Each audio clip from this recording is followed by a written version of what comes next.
present, our partner agencies, civil society organizations, stakeholders, I want to say that you are most welcome to this function and just ask that you feel at home. You are our champions and pillars of justice, and your presence today affirms your unwavering commitment to making justice work for all Kenyans. As we gather here to launch this 4th annual report, we are reminded that this event is both a reflection and a renewal on the strides that we have made as a sector and renewal of our shared determination to deepen collaboration across the justice chain. The report we launched today captures the contribution of all our justice sector actors, from law enforcement to prosecution, adjudication, correction services, and policy collaboration. It demonstrates that even amid complex challenges and increasing demands, our institutions have remained resilient, innovative, and steadfast in their service to the people of Kenya. The preparation of this report fulfills a statutory obligation under Section 37 of the Judicial Service Act, which mandates the National Council on Administration of Justice to prepare and publish an annual account of the state of justice in Kenya. It is therefore both a legal requirement and a moral commitment to transparency, accountability, and continuous improvement in the administration of justice. Alongside this report, we are also launching the Monitoring, Evaluation, and Learning Guiding Framework, which is a transformative tool anchored in Section 35 of the Judicial Service Act. This framework strengthens performance measurement and shared accountability, enabling us to track our outcomes, learn from experience, and ensure that success is measured by impact and not mere activity. Together, these two instruments mark a new era of evidence-based decision-making and results-oriented justice delivery. Allow me to sincerely thank the chairperson of the NCAJ, the Honorable Chief Justice, for her visionary leadership and unwavering commitment to advancing reforms under the social transformation through access to justice blueprint. I equally commend the NCAJ leadership, including the chairs of the 9 thematic committees, for your innovation, dedication, and policy guidance. May I request the chairs of the thematic committees, if you're here, kindly stand up so that you can be recognized and so that we can applaud you. Thank you. Thank you, our chairs. Asante sana for the work that you do. You can take your seats. We also want to appreciate the 293 court users committees across the country, and to indicate that you are the true face of justice at the grassroots. And through your work, national reforms are translated into tangible improvements in the daily lives of Kenyans. As Secretary to the NCAJ, I also want to extend heartfelt appreciation to the Secretariat under the leadership of Dr. Maranga, whose technical expertise and tireless coordination have made this report and framework possible. I want to request Dr. Maranga and the entire Secretariat team also to stand up for recognition and appreciation. Kindly let us applaud them. Thank you. Thank you for the good work that you do.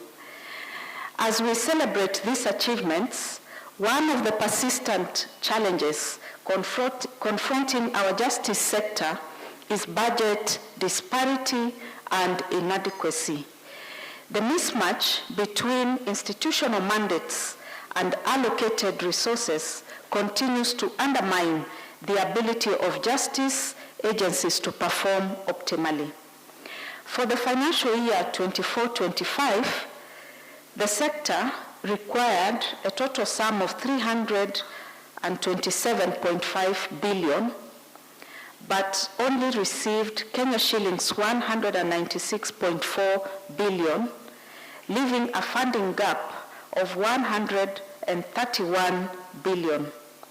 Such disparities create imbalances among institutions that are interdependent in delivering justice. When one institution is underfunded, the ripple effect is felt across the entire justice chain. Yet, despite these constraints, the sector achieved an impressive 99% budget absorption rate, a clear demonstration of strong institutional capacity to do more if adequately resourced. Equally, there is a need to establish a ring-fenced budget for ICT across the justice sector, recognizing that technology is no longer an enabler, but a core pillar of justice delivery in this digital era. I therefore would want to make an appeal both to the National Treasury and to the National Assembly to address these disparities and ensure that we have balanced, predictable, and sustainable funding across the sector. And I'm pleased that the National Assembly is represented here this morning.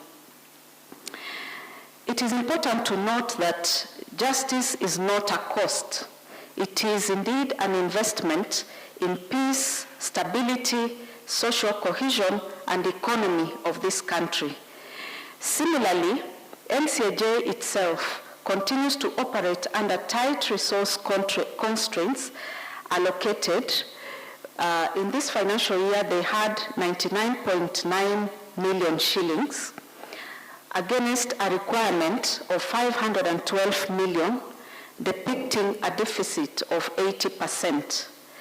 Therefore, it is important that we have a dedicated budget line for the Council, which is essential to strengthen coordination and sustain reforms across the justice sector. It is important at this juncture that I also express our heartfelt gratitude to all our development partners, civil society organizations, private sector partners for their steadfast support in strengthening Kenya's justice sector. Special recognition goes to the United Nations Office on Drugs and Crime, UNODC, through the EU-funded PLEAD program, the International Development Law Organization, IDLO, and the International Justice Mission, and equally, Equality Now. Your partnership reflects our shared commitment to transparency, accountability, and access to justice for all. As I conclude, let us remember that justice is not built in isolation. It is built through unity, accountability, and a shared conviction that every Kenyan deserves fairness, dignity, and equal protection under the law. The work that is before us demands that we have courage and collaboration. Together, let us keep the promise of justice alive for Kenya, for our Constitution, and for generations to come. Once again, I warmly welcome you all and thank you for being part of Kenya's continuing story of justice. Asanteni sana, and God bless you.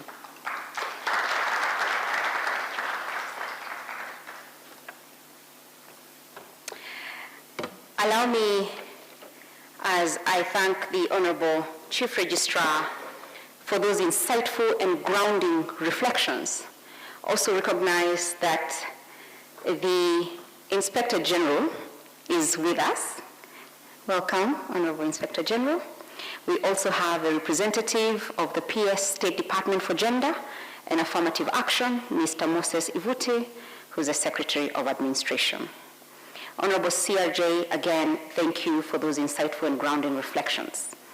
We will have entertainment a little later on in the program, but for now, allow me to welcome our first presentation, which will be delivered by the Executive Director of the NCAJ, Dr. Moses Maranga, who will take us through the highlights of the report that we are presenting today. Dr. Maranga, you're most welcome.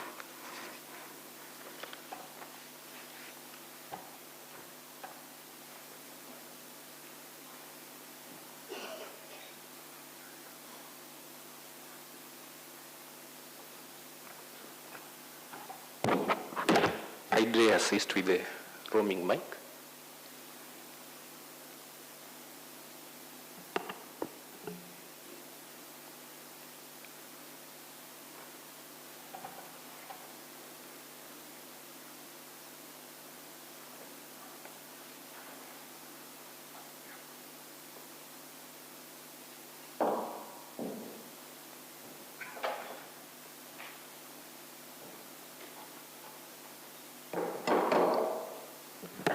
The Honorable Chief Justice of the Republic of Kenya and the Chairperson of NCAJ, the Honorable CS, Ministry of Interior and National Administration, the Honorable Attorney General, Honorable Chief Registrar of the Judiciary, the Principal Secretary, State Department for Correctional Services, the Inspector General, National Police Service, Commissioner General, Kenya Prison Service, President, LSK, and all other NCAJ members. With your permission, please let me ride on the protocols established and again say good morning.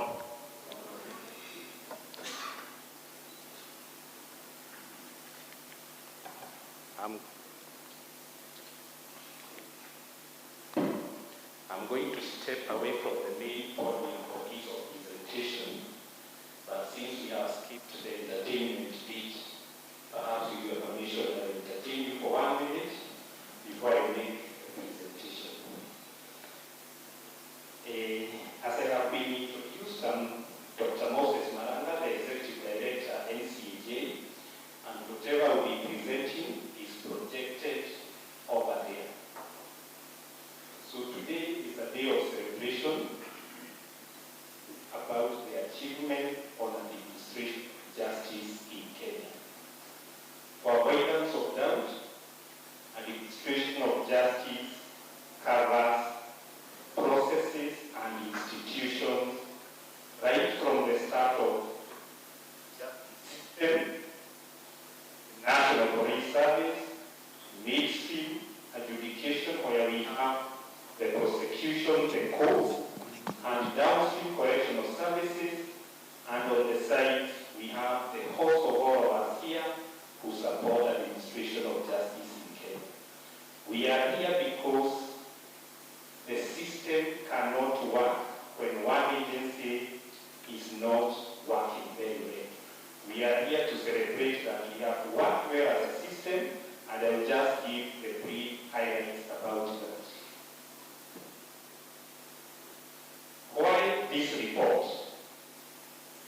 This is a statutory requirement under the Judicial Service Act, specifically Section 37, which requires the Council, the NCAJ, on annual basis to give an account of what the sector has done. This is about accountability to the people of Kenya as required by the law. So in this report which will be out, 80% is about achievement and 10%, that is bullet 3, where the Kenya's justice sector wants to go this financial year, 2025-2026. Again, the report has been prepared by all of us. In the committee that has prepared this report, we have a person from National Police Service, we have a person from the DPP, we have a person from the judiciary, and all agencies were able to deliver to the NCAJ to support the good work of NCAJ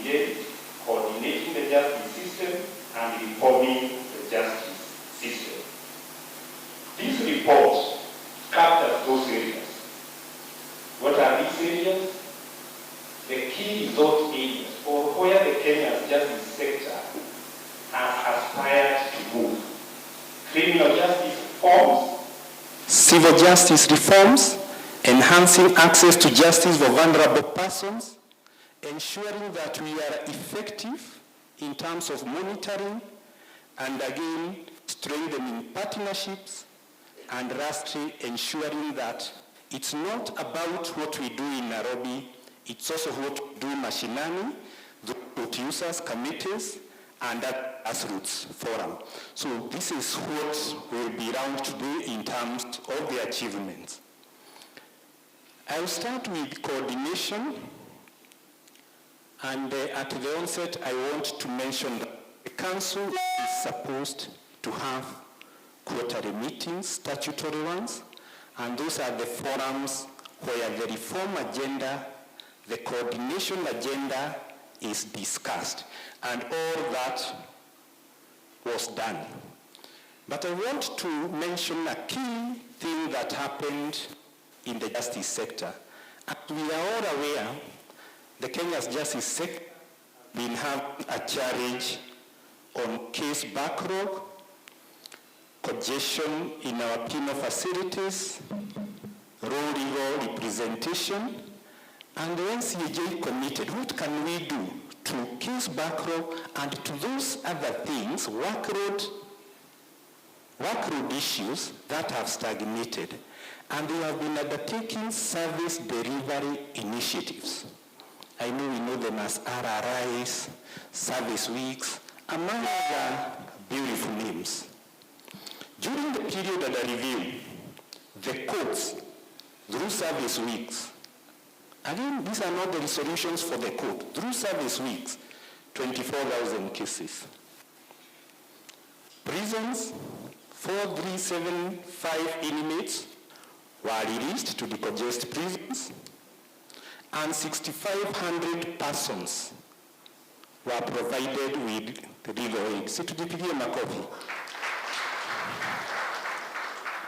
Again, as a sector, and during the period under reference, the sector committed to protect the interest of the future generation by developing a strategic guiding framework for greening the justice system. You know, previously, people used to think that matters of environment are a preserve of Ministry of Environment alone. But the justice sector came in and said, there are those environmental crimes which are handled by police.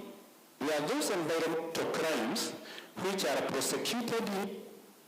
The prison, they have been doing a lot of greening initiative, planting a lot of trees, specific over 6,000 trees. That is about protecting the future environment. Thank you. Someone has come to my rescue. Let's appreciate that photo again.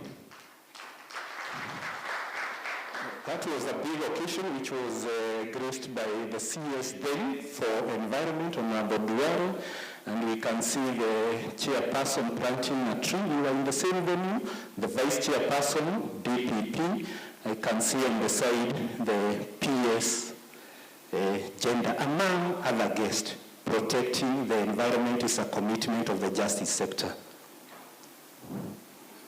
Chapter 3 of the report to be launched is about coordination and progress in criminal justice.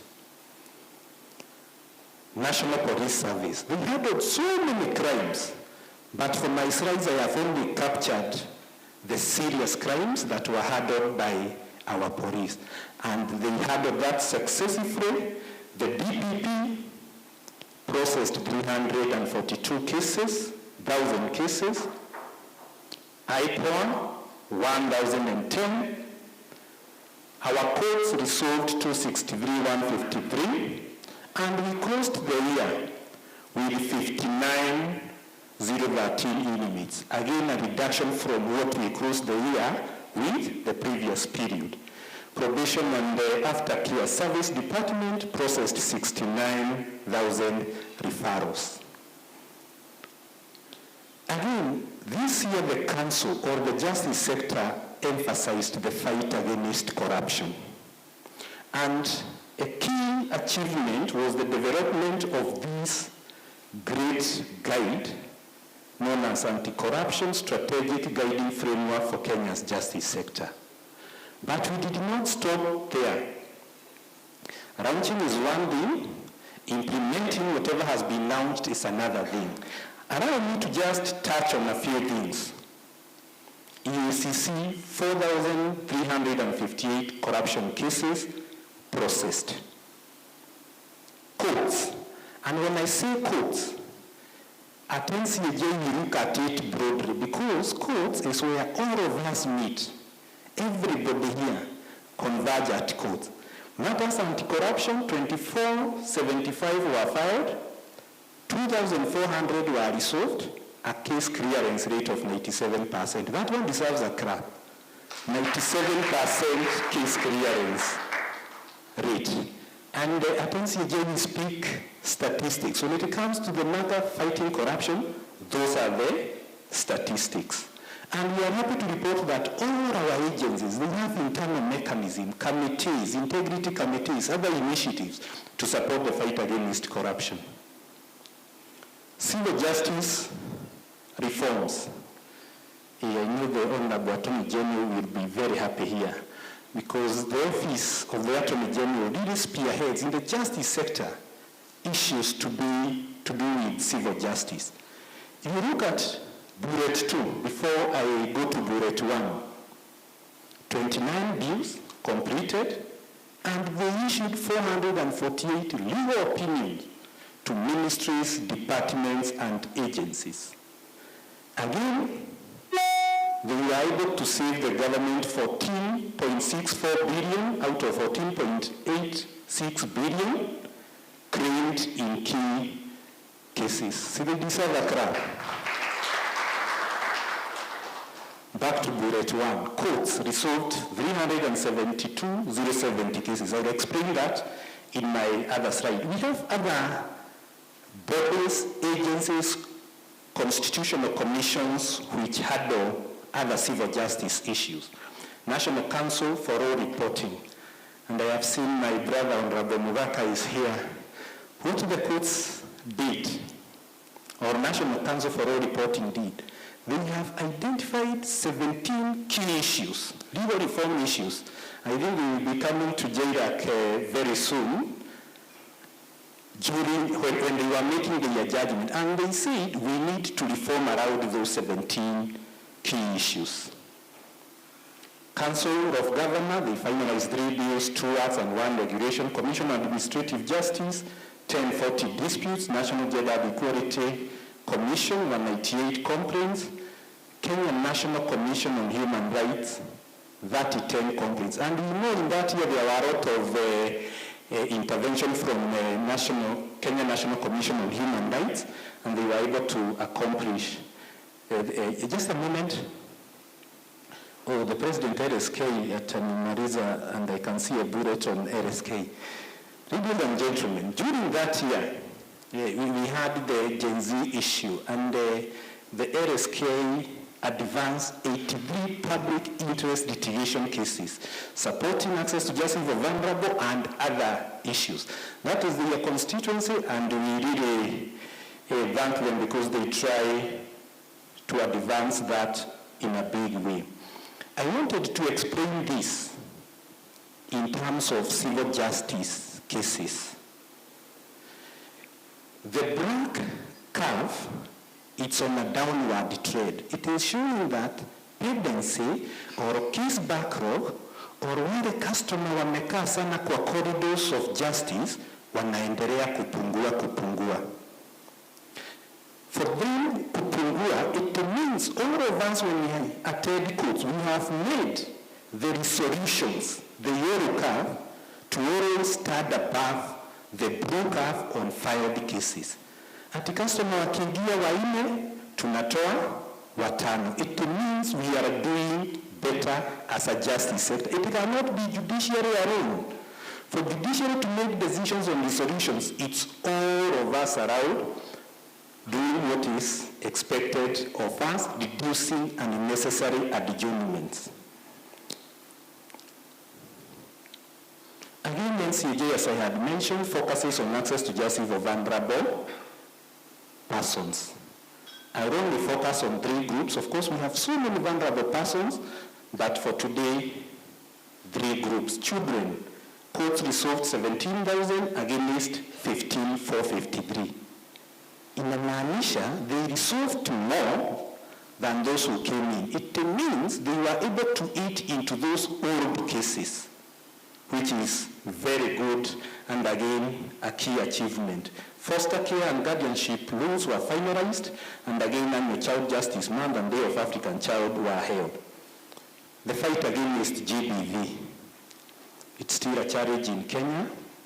The justice sector is doing something, and as you can see, out of 31,460 cases that were filed, 31,880 were resolved. We are doing what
we have the Inspector General of Police. Pale chini tuko na OCS na County Commander. Prison and all institutions the same.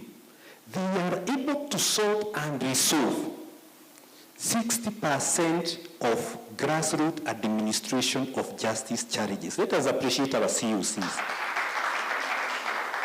Hii ingine kidogo ndio inaletewa council, maneno ya reforms, major issues to handle at the top level. We continue. Capacity. Here we have a challenge. I know the Deputy Speaker is on the way, but we also have our able Member of Parliament and Member of JIRAC. There is something related to finances that we have a challenge in the justice sector. One, I'll start with human resource. 28% resource gap in the entire justice sector. So sometimes when you see us a little bit not able to achieve what we want, we have a challenge on human resource. The justice sector is very unique. In technical terms, we say it's labor intensive. Yani, you can have a building, but the building cannot arrest a person. You require a police power. You can have a very big court, beautiful court, but that court cannot make a decision. It has to be a judge, it has to be a magistrate. Labor intensive. This gap, crucial, and if it is you, we can be able to go to the next level. Infrastructural development. Of course, I have mentioned that we require a lot of labor. But again, labor alone is not enough. Unfortunately, the sector received 1% development budget during the period under review.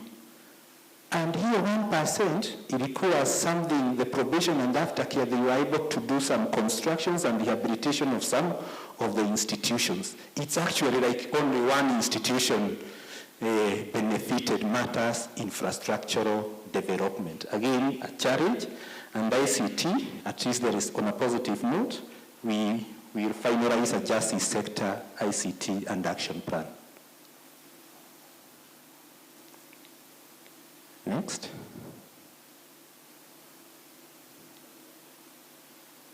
Next slide.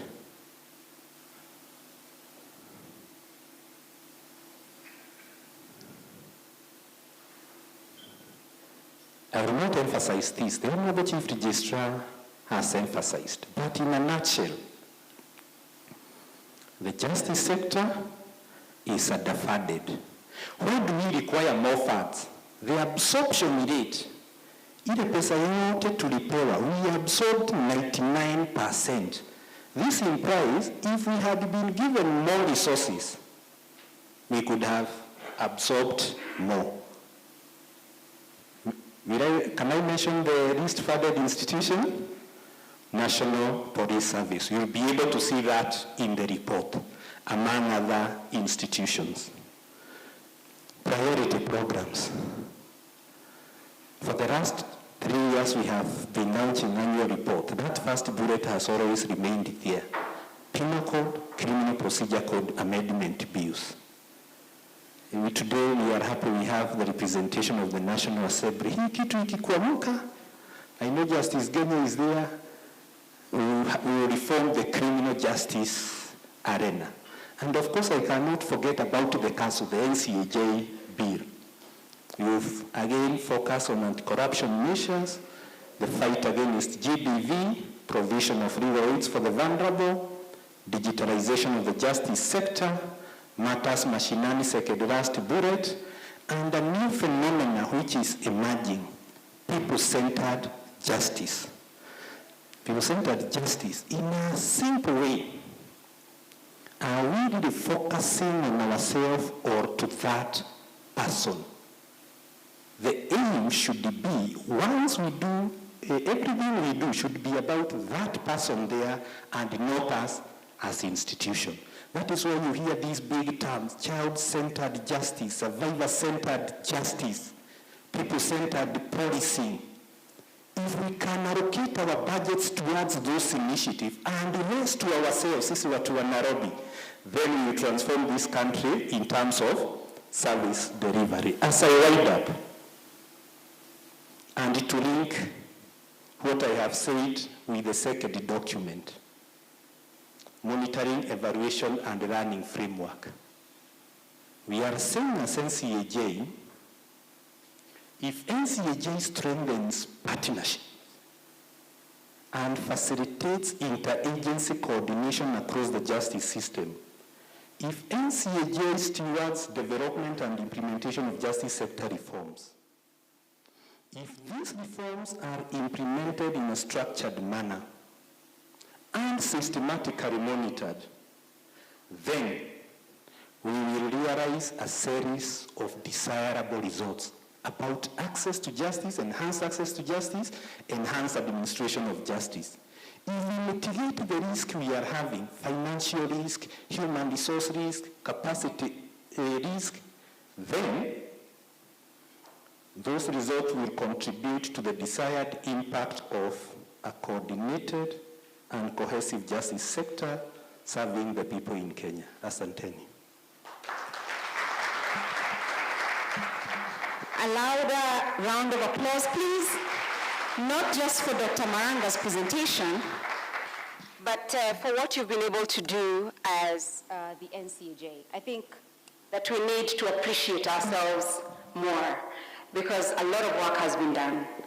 Honorable Chief Justice, the NCAJ report used to be a small chapter in the Soja report. Thanks to your leadership, we now have a full-fledged report that can actually track the progress in the justice sector.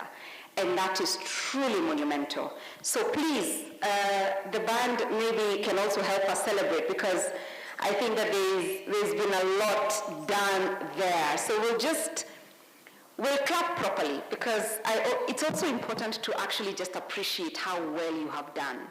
So clap, and then we go to a topic that is a little scientific to help us track the gains that we have. So band, 1, 2. Okay. Yes. Haya, ukifanya hivi tunaanza. Let's go on. Tunapata kidogo.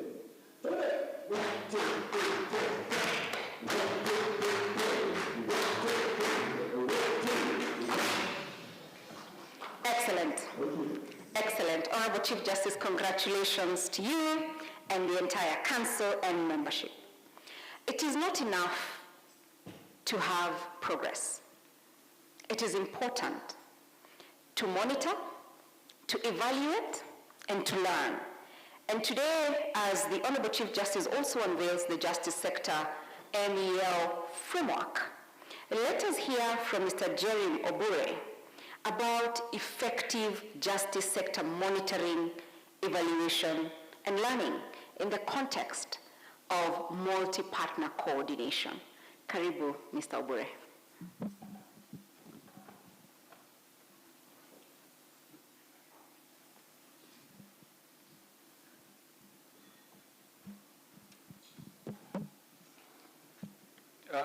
Thank you so much, Madam MC, for giving me this opportunity to be able to address this gathering, and congratulations to my friend Dr. Maranga as well for ably presenting the progress that has been made as captured in the current 2024-2025 report.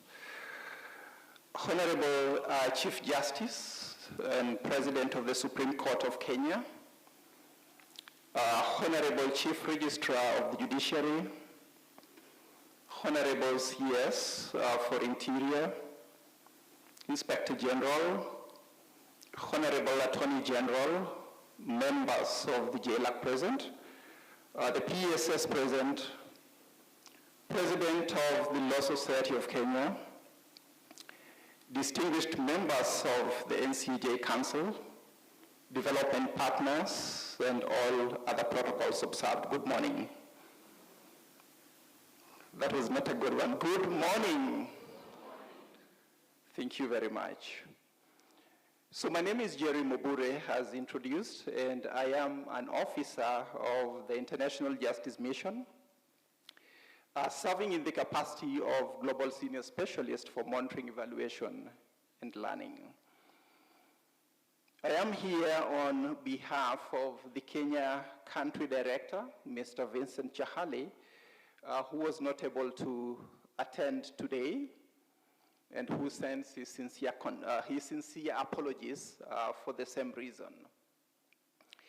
It is an absolute honor of the International Justice Mission to join in this auspicious occasion of the launch of the NCAJ Annual Report 2024-2025, as well as the Monitoring, Evaluation, and Learning Framework.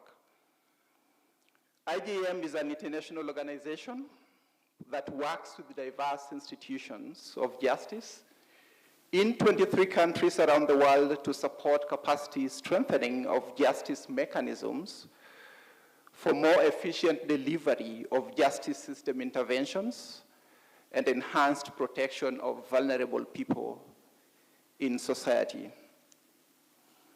IJM has worked alongside the NCAJ over the last at least 4 years, as far as I know, being a technical companion as well as a cheerleader that motivates the NCAJ Secretariat to strengthen its strategy on monitoring, evaluation, research, and learning. We have shared important experiences and lessons that we have gained from other similar contexts, both within the country and from other programs that we run globally. In this year, specifically July, we launched a trailblazing regional data partnership and learning collaboration among Supreme Courts of El Salvador and Guatemala, that's in Latin America, in the city of San Salvador, just like I said, in July 2025. And the collaboration is aimed at using data and evidence to strengthen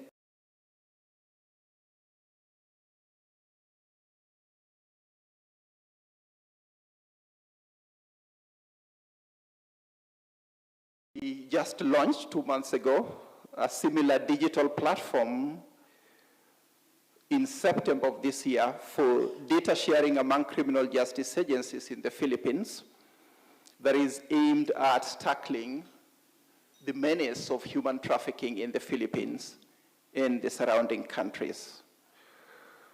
The latter collaboration had a great reception among key justice system actors such as those who are seated before me today. And indeed, over the last 2 months since the launch in September, we see how much this platform is contributing to the efficiency and consolidation of data to support learning and to support the administration of justice. Back at home, over the last 4 years as well, we have convened as IJM numerous partners on a platform that we call the Interagency Collaboration on Learning and Data Sharing for policing accountability in Kenya, and that has much to do with using sound evidence to hold the rogue officers accountable for any abuses that they may have committed in the execution of their duties. And so as I stand here today, IJM thanks the NCJ Secretariat for its partnership within that platform, having actively participated in numerous discourses in data sharing that we have had over the last 4 years, as I said. At this juncture, IJM is initiating a similar platform as well in coastal Kenya to convene partners in such a manner that will help us to refine evidence and to use sound data to improve accountability on matters of violence against women and children, not only in the 5 coastal counties, but in the rest of the country. Allow me, ladies and gentlemen, to also convey IJM's appreciation for the immense work that the NCJ committees continue to do, particularly the ICT committee, in strengthening and streamlining data management systems within the NCJ ecosystem. We look forward to the dawn when all these beautiful efforts will come together to fruition, to elevate us from where we are to a point where we can say, as Dr. Maranga did call out, that we have a real-time, evidence-based system that allows us to make sound decisions and to inform reforms that we may need as a country. Ladies and gentlemen, these enormous efforts that we are putting in also avail equally enormous benefits to us in terms of strengthening our monitoring, evaluation, and learning systems. The M in that acronym stands for monitoring, as most of you may know. Over the last 2 decades, as I grow in this profession, we have routinely defined that M to mean continuous collection of data. But I want to challenge that that M is accompanied by yet another pre-word, which is strategic. And so, my friend Dr. Maranga, next time that you revise this guiding framework, you get to include the strategic monitoring of our efforts to mean that we not only collect a plethora of data on indicators, but we also be strategic to collect data that will give us the required propulsion in terms of advancing the kind of reforms that we want to see within our justice sector. We also have the E in that acronym, which stands for evaluation. And in this sense, what we mean is we need a stronger and deeper sense-making in terms of what we're doing. The report that is being unveiled talks about numerous gains in terms of case processing, reduction of case backlogs, and numerous other things. And so we want to hold this together and ask ourselves, what does this mean at the end of the day? What's the sense-making that you're obtaining from it? And finally, the learning piece, which means that we not only focus on what we want to achieve, but we are also looking at emergent observations and experiences that come from that system that we're doing. In conclusion, ladies and gentlemen, IGM wishes the NCAGA Council and the Secretariat much success in implementation of this framework and resounding success in using this to steer reforms within the country. Thank you very much. Thank you very much. Thank you, Mr. Obure. Thank you very much, Mr. Obure, for that presentation. Very, very important. I am looking at the time and the number of speakers that we want to hear and listen to, and just want to make a very soft nudge without watering down the enormity of the issues we are discussing today.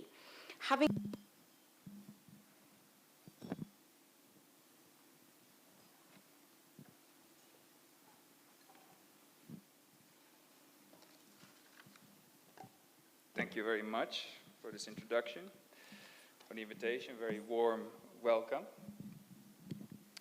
Honorable Chief Justice of the Republic of Kenya and Chairperson of the National Council on the Administration of Justice, Excellencies, distinguished guests, colleagues, ladies and gentlemen, it's really an honor for me to be here today and to address this forum on behalf of the United Nations Office on Drugs and Crime.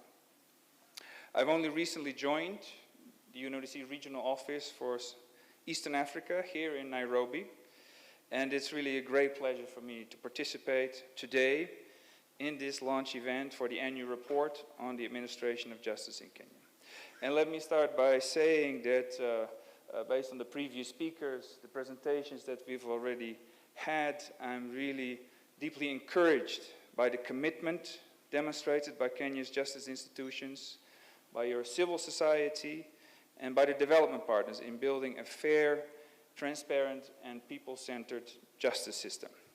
Now, our partnership with Kenya here is anchored in a broader UNODC strategic vision for Africa. And this strategic vision underscores justice, integrity, and human rights as foundations for sustainable development. And our work here in Kenya is implemented in partnership within the UN Sustainable Development Cooperation Framework, together with our national counterparts. And we are also very proud to work together with you on key joint programs, such as the one already mentioned, the Program for Legal Empowerment and Aid Delivery, which is co-funded and implemented together with the European Union. Our global mandate, UNODC's global mandate, is anchored in international standards. We're talking about international drug conventions. We're talking about the UN Convention against transnational organized crime. We work with the UN Convention against corruption. And also we are the guardian of the UN standards and norms in crime prevention and criminal justice.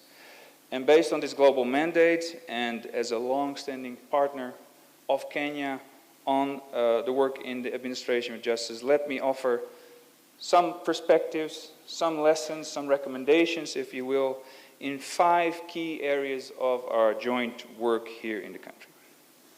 First, enhancing institutional coordination remains central to improving the administration of justice. That's why it's fantastic to be here today and to listen to all of you. UNODC encourages strong interagency collaboration through mechanisms such as this, the National Council on the Administration of Justice. This will help to promote a cohesive and a whole-of-sector approach. Equally important are robust monitoring, evaluation, and learning frameworks, because this fosters accountability, evidence-based decision-making, and continuous improvement across the justice chain, as we heard also from the previous speaker. Second, promoting integrity is fundamental to sustaining long-term reform and maintaining public trust in the justice system. Now, we've worked together on a strategic guiding framework on anti-corruption that was already mentioned. And we believe that the full implementation of this guiding framework will reinforce the internal accountability mechanisms that are necessary to prevent and effectively address corruption.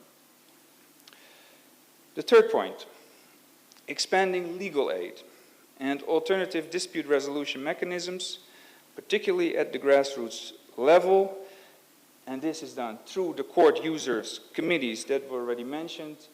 This is really key to making justice accessible and affordable.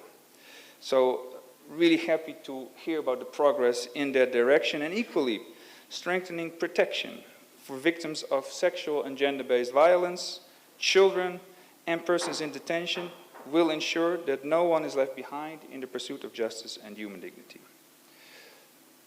The fourth point that I would like to make.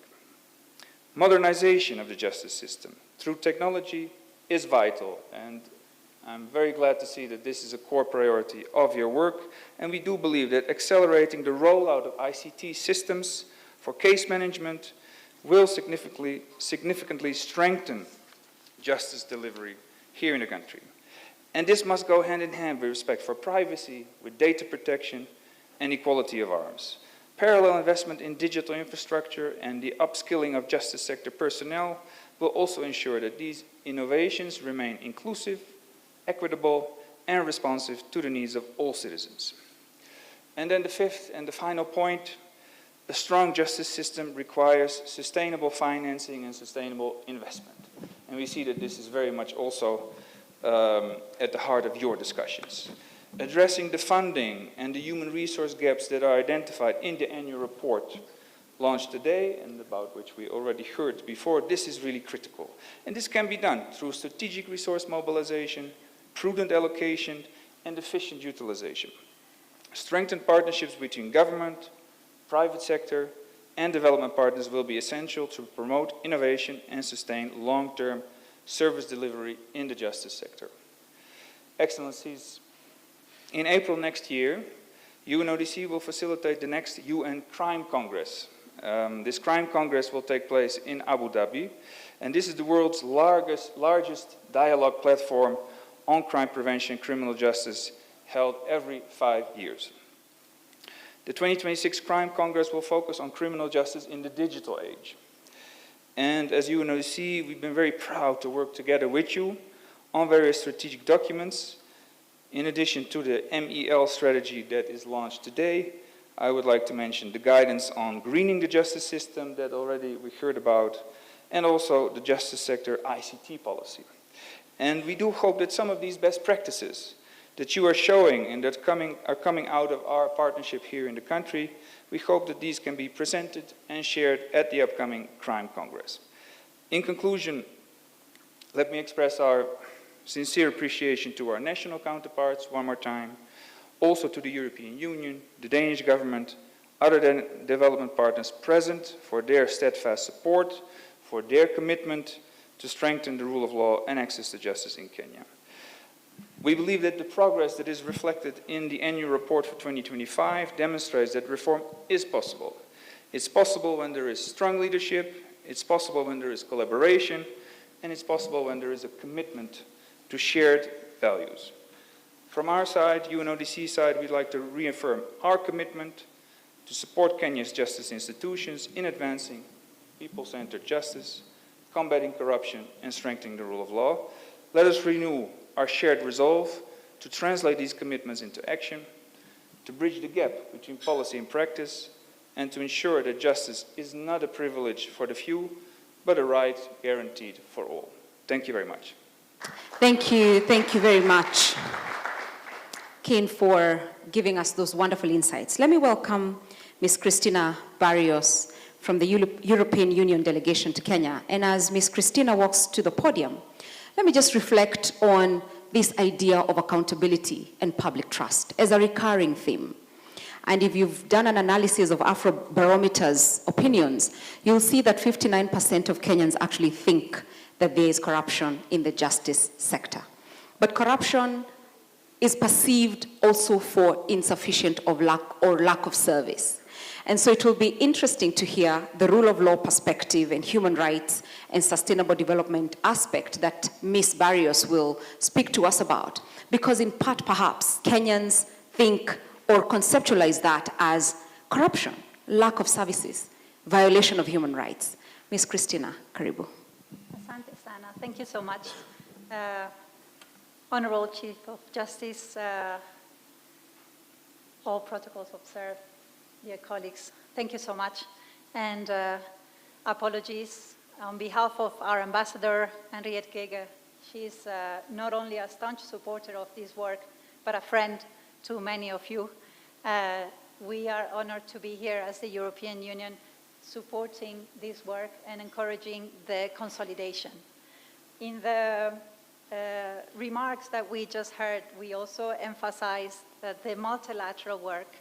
I think this is where I would like to maybe focus my remarks. First, on the rule of law, human rights, sustainable development. These are just basic words that we have in the European Union in our treaties. This is something that we have also embedded in the Europe-Kenya Economic Partnership Agreement that we have signed. These are principles that are general and common to all of us. The same way multilateralism, the support of the United Nations and the work we are doing together here. The Deputy Resident mentioned not only the work that we do for the annual report, for the institution, but in general, the way that this is the way international relations keep strengthening the core base and cooperation. Kenya is a member of the Human Rights Council this year. We believe that this is the way that international, domestic, regional, Europe-Africa relations go all in the same direction. Rule of law, human rights, sustainable development. Now, on the report itself, I think we have heard a lot and how we are proud of this work.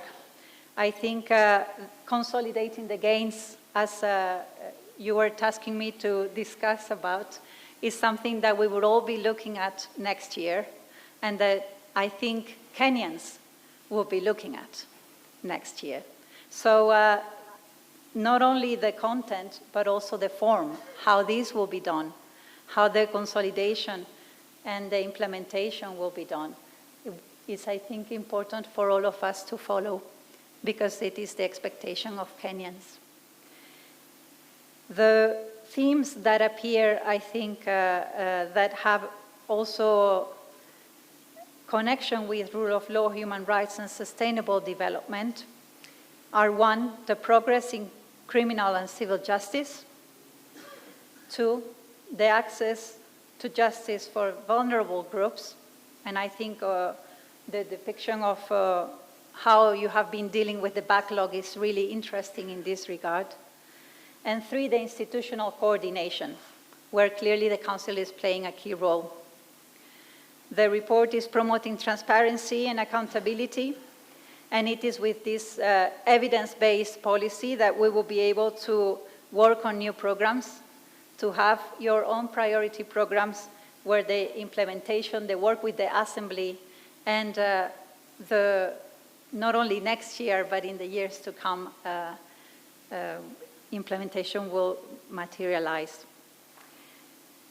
The focus of the report on anti-corruption, on gender equality, a sustainable development goal itself, environmental justice, and digital transformation are 4 of the angles where we think the European Union can continue working with Kenya and with the international partners in this work. The digitalization of justice sector, as the Chief Registrar herself was mentioning, is not just an enabler, but a new pillar. I think this is something where we will be looking at very carefully, and as the European Union, not only with the PLEAD program, but in general with our work, digitalization and how to deal with the challenges of digitalization is really key. We are speaking about institutions. Institutions carry a legitimacy that is based on how much we deliver. We as the European Union, we also have to deliver. We deliver on the rule of law, we deliver on human rights, on international cooperation for our citizens in Europe, and this is why we are here, because we believe in this international cooperation. You too, it's an institution. Justice is a right of the people, but it is also an expectation. Our responsibility as institutions is to deliver. If we don't deliver, we lose legitimacy. Even as European Union, we have this problem sometimes. All institutions, we really have to deliver for our people. I think this is where the efforts are heading, where it is not just about documents, where it is not just about the big words of the rule of law, the human rights, sustainable development that we, of course, understand, but that also translate into the daily lives of our citizens make sense. I hope that this will be the source of reflection for all of us, and I have learned already a lot from the remarks this morning and look forward to the rest of the program. Thank you so much. Thank you very, very much, Ms. Barrios. And speaking of the people, let me now welcome my friend, for those, for bragging rights, and classmate, the President of the Law Society of Kenya, Madam Faith Odhiambo. And as Ms. Odhiambo takes to the podium, perhaps to just reflect on the 89 public litigation cases, which are well within the LSK's mandate as established in its constitutive act. And I think over the years, we've seen a real rise to leadership by the Law Society. And Madam President will be talking to us about advancing access to justice for vulnerable persons and moving from commitment to action. Karibu.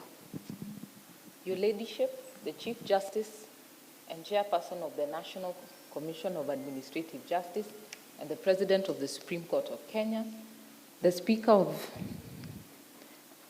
Deputy Speaker of the National Assembly, the Cabinet Secretary for Interior and Director of Public Prosecutions, the Vice Chair of the Council, who I know is represented by his able deputy, the Attorney General, the Chairpersons of the Council, I thought he was going to be there, of governance, the representative of the EU, the Diplomatic Corps, the Permanent Secretary of Correctional Services,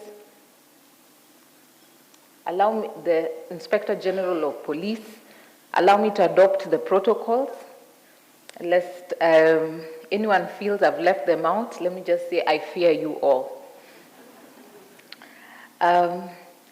Good morning, everyone. Good morning. Advancing access to justice for vulnerable persons demands that we move beyond declarations of goodwill to deliberate, coordinated action. The Constitution of Kenya guarantees justice that is not a privilege for the few, but a right for all, accessible, affordable, and responsive to the lived realities of the people. Yet for many Kenyans, justice always feels distant.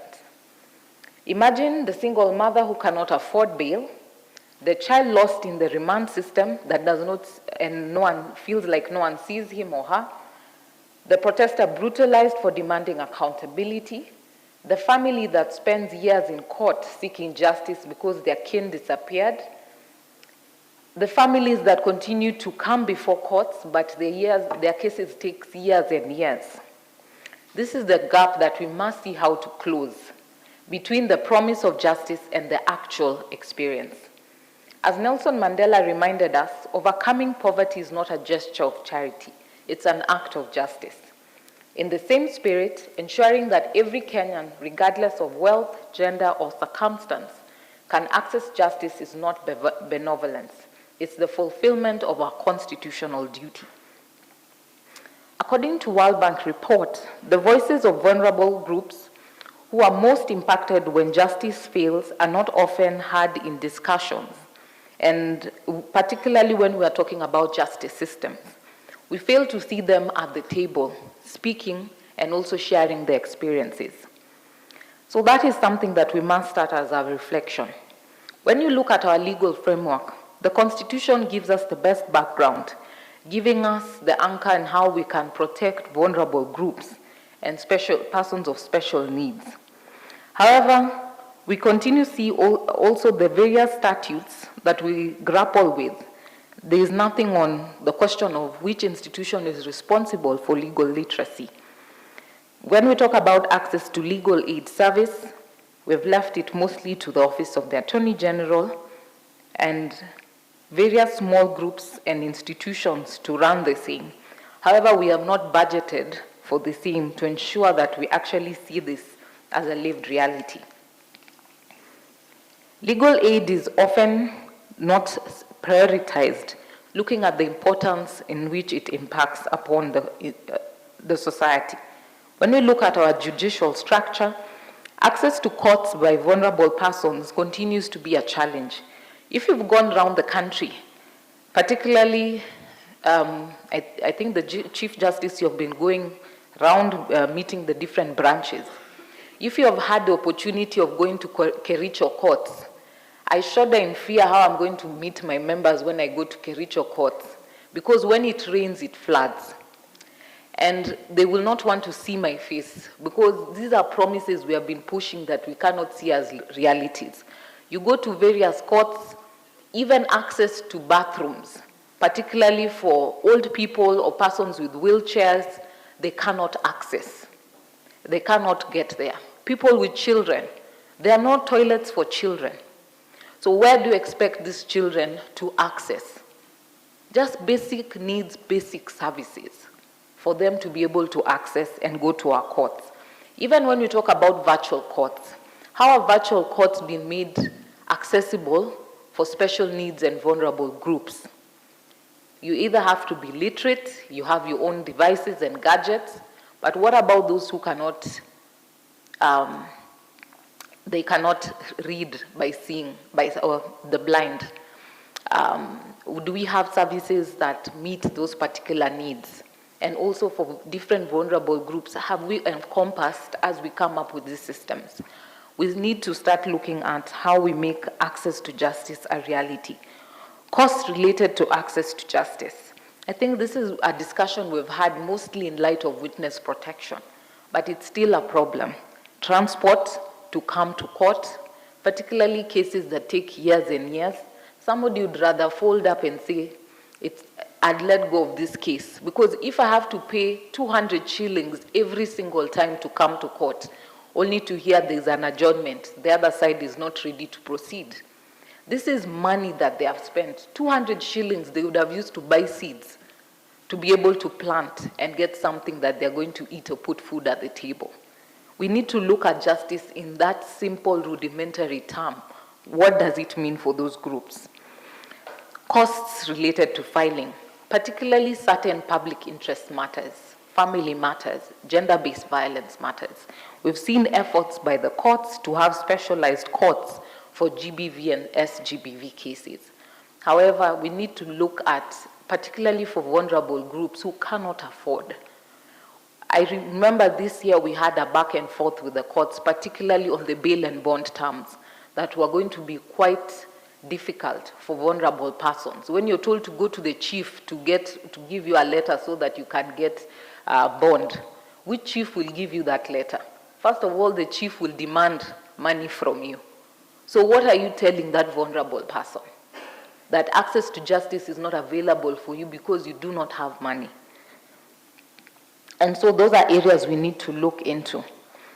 Cultural structure. I think we normally talk about so many things, but we forget the impact of culture in our country. Franca Viola, a Sicilian woman famous in the 1960s, for having refused a rehabilitating marriage. Her case scenario was that her rapist kidnapped her and held her hostage for over a week and repeatedly raped her. And the law allowed for rehabilitating marriages, that once you're married, that you cannot prosecute. However, her refusal led to the prosecution of the rapist and in time led to the repealing of that law. What I'm saying is that we may not see the impact of the small things we are doing, but eventually we will see the impact that will come out of it.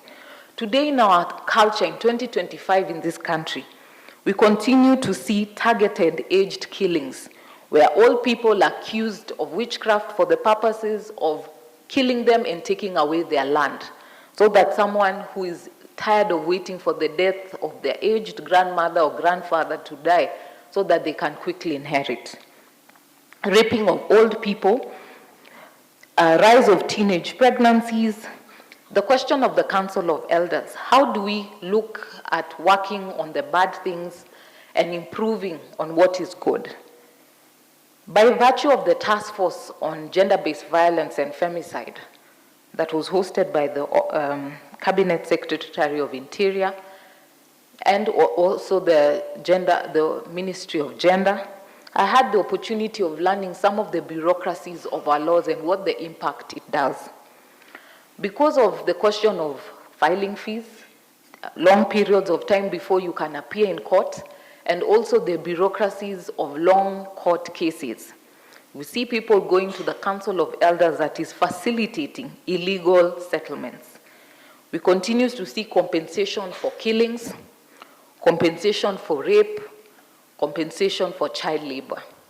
We see children who once raped, particularly in certain cultures, you lose the ability to go to school, the ability to have a future, and you're deemed, particularly as a young girl, you're no longer of value, that you're thrown away to either child labor or child abuse, because now you have no value to your father because you have been violated.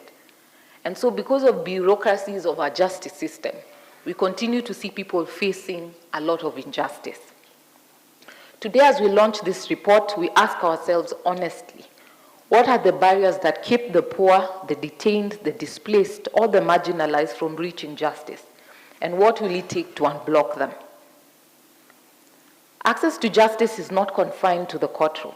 It begins with the police officer who chooses restraint over brutality, the police officer who offers to listen to somebody who has come to report a sexual gender-based violence case instead of mocking them, the prosecutor who acts with fairness rather than expedience, the magistrate or judge who listens with empathy, the registrar who clears the backlog with diligence, the attorney general who defends the rule of law over any other expediency, the ministries that budget for justice as a necessity and not an afterthought.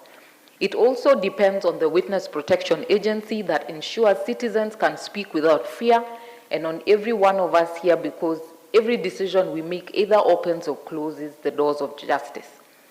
But beyond institutions, access to justice lives and dies in the everyday realities of ordinary people.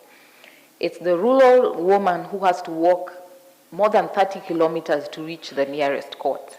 And so even when we have e-filing, physical courts are still a necessity, not only for the vulnerable groups, but also to ensure that those justice defenders are able to ensure that they can come and meet those vulnerable persons instead of just relying on virtual courts. because access means real access, to be able to come and feel that you've gotten access to justice.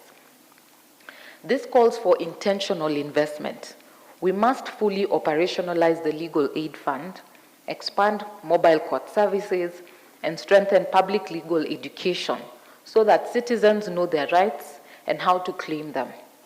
Technology must also be leveraged to simplify access, from e-filing and virtual court appearances to digitized case tracking and digitized proceedings. We continue to suffer lack of access to justice when you cannot appeal for your case because there's no access to proceedings or the proceedings disappear. Yet we're saying we are digitized. Also, we should be able to get proceedings online. Transparency and data sharing amongst justice actors can eliminate duplication and delays. And as well as the Office of the National Police Service, the IG, the continued challenge of the question of authentication of orders. I think that's a challenge we've fought last time in the NCAJ Council, and I don't know why it keeps coming back. Once court orders are issued, I don't know what process must authenticate again the court orders. Court orders are valid unless set aside, varied, or reviewed. And so telling a citizen that that order you cannot implement until it's authenticated at the head office, what is that process? Can it be done transparently and openly, and there be timelines so that people can feel that I don't have to pay for authentication of a court order, yet I went to court to get that order in the first place. As former US President Barack Obama said, the arc of the moral universe is long, but it bends towards justice only if we bend it. The work of bending it demands courage, resources, and unrelenting political will. The National Police Service and the Ministry of Interior should uphold that principle that security and human rights are not opposing forces. The Director of Public Prosecutions let discretion be guided by conscience and fairness. And to the Office of the Attorney General and the National Assembly on Justice and Legal Affairs, ensure that legal aid, law reform, and institutional funding reflect the urgency of justice that it needs. To the judiciary, continue bringing justice closer to the people through innovation, digitization, and mobile courts. And in the same breath, hold judicial officers who contravene statutes and constitution accountable. To all NCAJ members and partners, let this report not be another entry in our archives, but let it be our mirror, our mandate, and our measure of progress. In the words of Martin Luther King Jr., justice too long delayed is justice denied. Every time a child spends unnecessary nights in remand, every time a widow is evicted without recourse, or a protester is jailed for speaking truth, that delay becomes a denial, and that denial becomes a wound in our national soul. As the Law Society of Kenya, we reaffirm our commitment to the conscience of the justice system, ready to collaborate where partnership is possible, and to litigate where accountability is required. Let this be the year we move from rhetoric to reform, from commitments on paper to action on the ground. Let us unblock access by removing administrative obstacles, reallocating resources to where the need is greatest, and rebuilding public confidence in the justice system. To borrow from Justice Willie Mutunga Emeritus, the Constitution is a living document. It breathes through the actions of those entrusted with it. In this room lies many actors who the Constitution relies on for you to breathe life in it. Let us breathe in that life together. Asanteni. Asante sana, Rais wa Chama cha Wanasheria cha Kenya.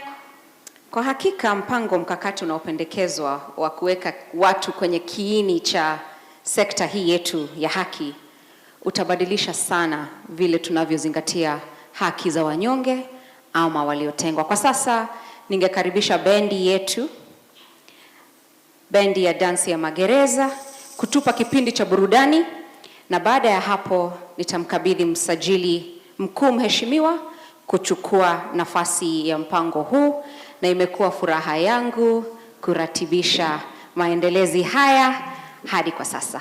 Bendi, karibu. Asante jaji mkuu. basi tunaruhusiwa kusimama na kudensi kwa pamoja. Karibuni sana kwa heshima na taadhima.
Asante sana.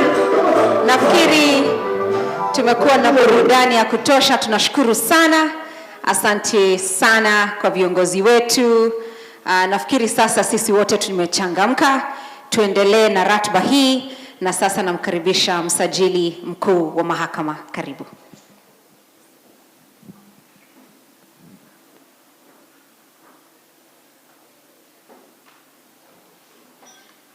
Let me thank the Prison's Dancing Band for that wonderful song. Emily, Emily Chepchumba is my favorite song, and I'm sure CS, you are at home. So, as we were progressing in the program, we were joined by the Deputy Speaker of the National Assembly, Madam Gladys Boss.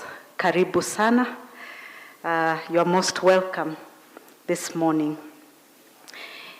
Thank you, Madam Rose Washuka, for leading us through the first session of the program very well.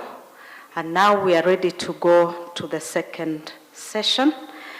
And it gives me a great pleasure to moderate this important session, which will be focusing on the new frontiers of coordination in the administration of justice.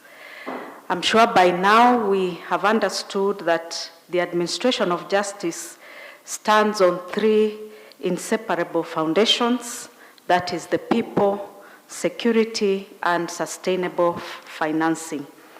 To take us through this presentation, I will now want to call upon the Inspector General of Police, Mr. Douglas Kirocho, to make a presentation on public partnerships for strengthened justice delivery.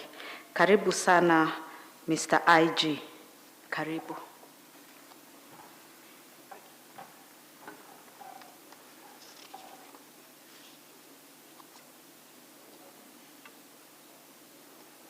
Thank you very much. The Chief Justice, the Chairperson of NCAJ, the Deputy Speaker of the National Assembly, Cabinet Secretary, Minister of Interior and National Administration, Mheshimiwa Murkomen, the Honorable Attorney General, the Chief Registrar of Judiciary, the Principal Secretary, Department of Correctional Services, Development Partners, the President of RSK, the Commissioner General of Prisons. Ladies and gentlemen, good morning.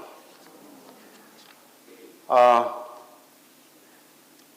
am delighted and honored to be present on this momentous occasion as we launch both the Administration of Justice in Kenya Annual Report 2024-25 and the Monitoring, Evaluation and Learning Guiding Framework for Kenya's justice sector.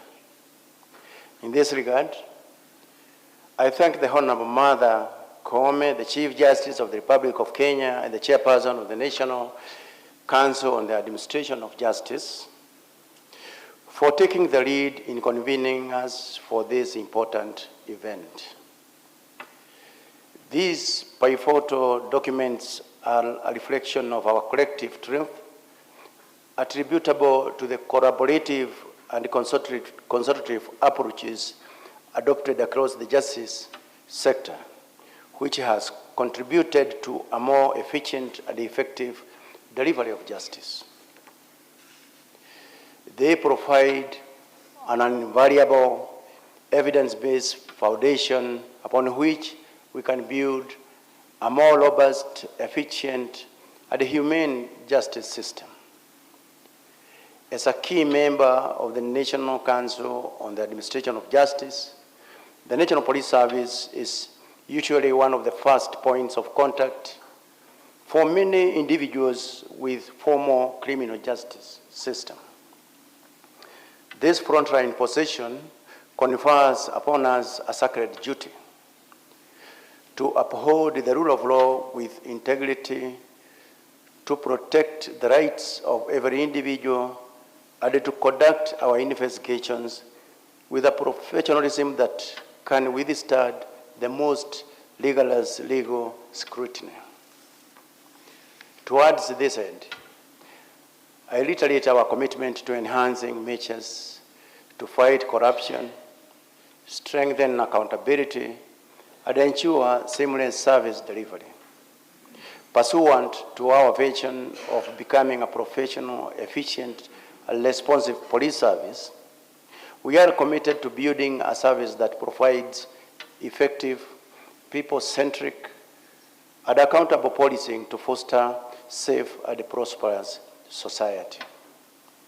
Furthermore, the National Police Service remains fully cognizant of the significant constitutional obligations and responsibilities bestowed upon all the justice sector actors, and shall not shy away from joining you all in giving our utmost to ensure there is transparent, accountable, and impactful service to the people and all those that daily seek answers, interventions, and feedbacks from us. Distinguished guests, ladies and gentlemen, equally, it is not lost on us as a service that successful prosecution hinges on the quality of investigations. Each investigation presents an intricate puzzle, often requiring a combination of specialized tools, knowledge, and experience to piece together evidence together. From financial fraud, cyber threats, to terrorism and other serious crimes, it is clear that collaboration is key to successful outcome. The National Police Service remains keen to tap into this opportunity and will continue to focus on deepening interagency collaboration, leveraging technology and improving our handling of vulnerable groups. This includes enhancing our capacity to manage cases involving sexual and gender-based violence, children in conflict with the law, and persons with disabilities, ensuring they receive the specialized and sensitive treatment they deserve. In addition, the National Police Service has embraced community-centered policing, recognizing that the most effective intelligence and the only truly sustainable safety and security stems from collaborative public partnerships. Our strategy is to rededicate ourselves to building this trust from the grassroots upwards. As I conclude, I commend the Council, the NCAJ studying and working committees, the Secretariat, and the entire team that has worked tirelessly to compile the annual report and the framework we launch here today. I reiterate our steadfast commitment to working closely with all of you to foster a more coordinated, transparent, and people-centered justice system for the public good. I thank you all. Asanteni sana. Asante.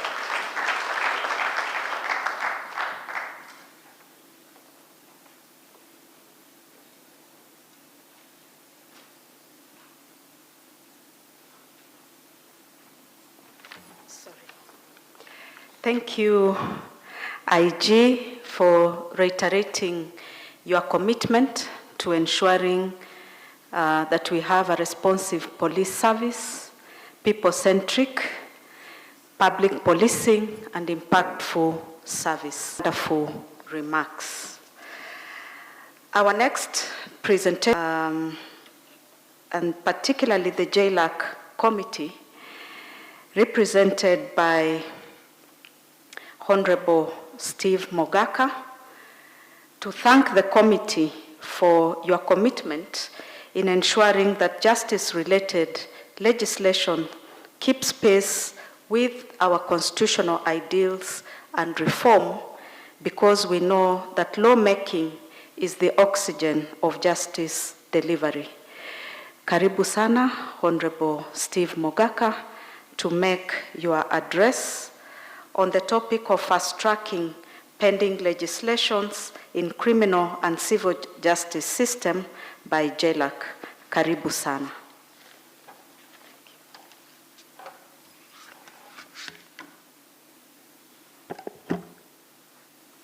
Good morning, good people. Thank you. Lady Justice Mother Koome, our President of the Supreme Court and Chairperson of the NCAJ, the Deputy Speaker, Honorable Sholei, Waziri, my learned friend Kipchumba Murkomen, the biggest law firm, the Honorable the Attorney General, Madam Dorcas Oduor, the DPP, the CRJ, and if you can permit me to write on all the protocols laid before me, permit me to make these remarks on behalf of the Chair of the Justice and Legal Affairs Committee of the 13th Parliament, Honorable George Gitonga Murugara, who salutes you and assures you of our very best support in our endeavor to achieve our objectives. And he says, Chairman, I am glad to address you today as we reflect on the impact of legislation as a transformative instrument for justice. Allow me to begin by conveying the well wishes of the Honorable George Murugara, MP, Chairperson of JLAC, on behalf of whom I shall be making these remarks. Ladies and gentlemen, the Justice and Legal Affairs Committee remains committed towards advancing legal reforms that align our criminal and civil justice system with the Constitution of Kenya, human rights standards, and the evolving needs of our society. Enhancing the administration of justice in Kenya remains very crucial. Over the last decade, the NCAJ and its working committees have driven major reforms through collaboration and innovation. Notably, to fully realize these reforms, the committee endeavors to ensure that progressive laws developed through multi-agency efforts are fast-tracked for timely enactment. Among the key legislative priorities before the Committee of Justice and Legal Affairs are the Penal Code Amendment Bill and the Criminal Procedure Code Amendment Bill developed under the leadership of the National Committee on Criminal Justice Reforms. These bills represent some of the most comprehensive reforms to Kenya's criminal justice system since independence. They seek to modernize the law, remove colonial relics, discriminate poverty, and ensure that justice processes are fair, efficient, and constitutionally compliant, as well as timely. The proposed amendments are far-reaching. They aim at decriminalizing and reclassify petty offenses, which currently account for over 70% of the cases processed through our courts. These minor offenses overburden and clog our system, waste prosecutorial and judicial time, and lead to unnecessary congestion in our prisons. By decriminalizing these archaic laws,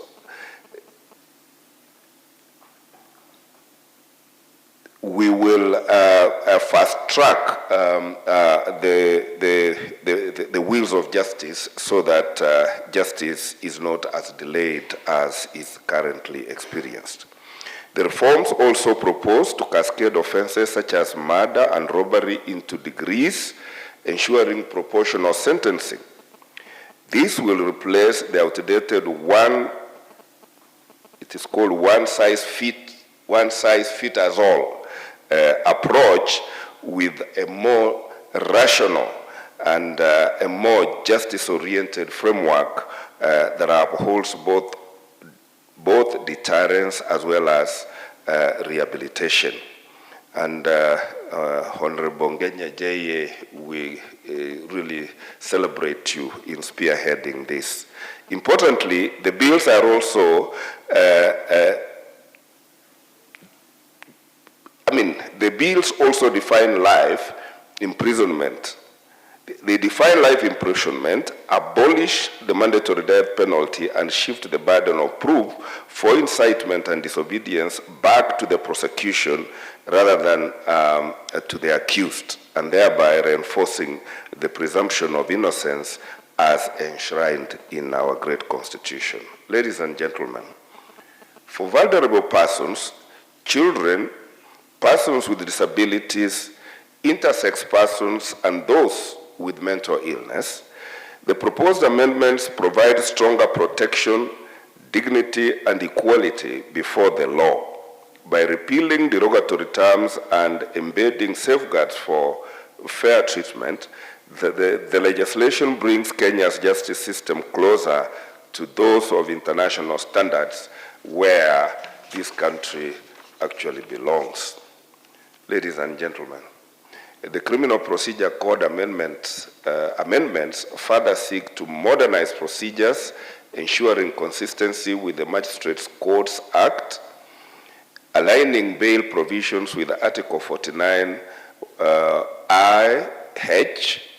Article 49(1)H of the Constitution, and then establishing a Criminal Procedure Rules Committee to guide uniformity in criminal procedures and innovation being enhanced. The impact of these reforms will be profound.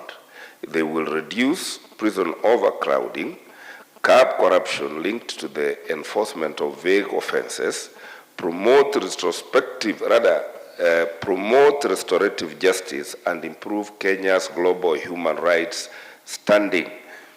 Most importantly, they will make justice more humane and accessible to all, regardless of status or circumstances. In similar vein, the Justice and Legal Affairs Committee is also seized of other crucial bills, such as the Penal Code Amendment Bill 2024, sponsored by the Honorable Anthony Tomo Luoch, MP.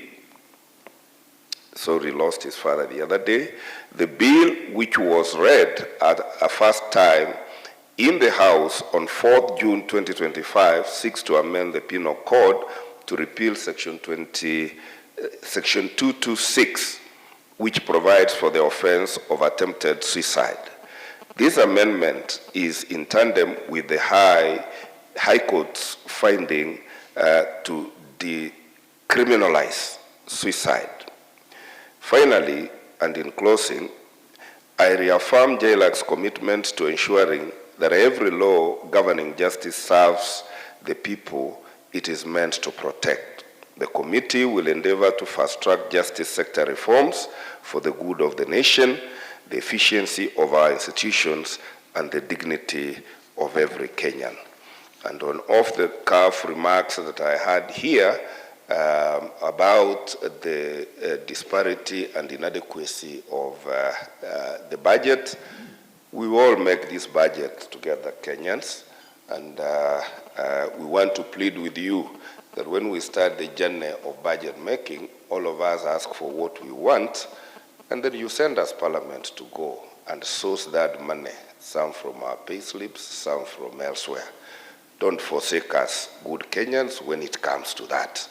And then very finally, we want to thank the president of the LSK in absentia, I think she has left, for those great remarks, and you are all invited. And one more time, thank you so much for giving us the invitation, and we will work together in this journey, and together we will make Kenya greater than it is. God bless you. Thank you, Honorable Steve Mogaka, for the great insights on the proposed legislative reforms and your commitment to fast-track justice sector reforms in order to promote restorative justice. Our next discussion focuses on a key component of the justice chain, that is correctional services. The effectiveness of the justice system does not end at conviction or sentencing. It extends to how we rehabilitate, reintegrate, and restore individuals back to society. And to share insights on emerging issues in correctional reforms for effective justice delivery, I'm honored to invite Dr. Salome Biako, the PS State Department for Correctional Services. Karibu sana, Dr. Salome. Kindly let us applaud as she comes to the front.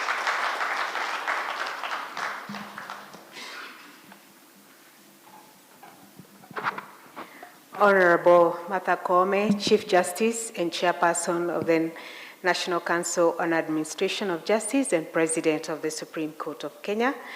Honorable Kipchumba Murkomen, the Cabinet Secretary, Ministry of Interior and National Administration, and also my Minister. Honorable Dorcas Odwor, Senior Counsel, the Honorable Attorney General, Honorable Gladys Sholay, Deputy Speaker, National Assembly, Honorable Members of Parliament present, all judges present, Mr. Douglas Kanja, the IG of Police, Mr. Patrick Karandu, Commissioner General of Prisons, all diplomatic corps. Allow me to ride on the protocols already established. Firstly, Madam CJ, I wish to congratulate you and the entire NCAJ Council and Fraternity on this auspicious occasion of the launch of the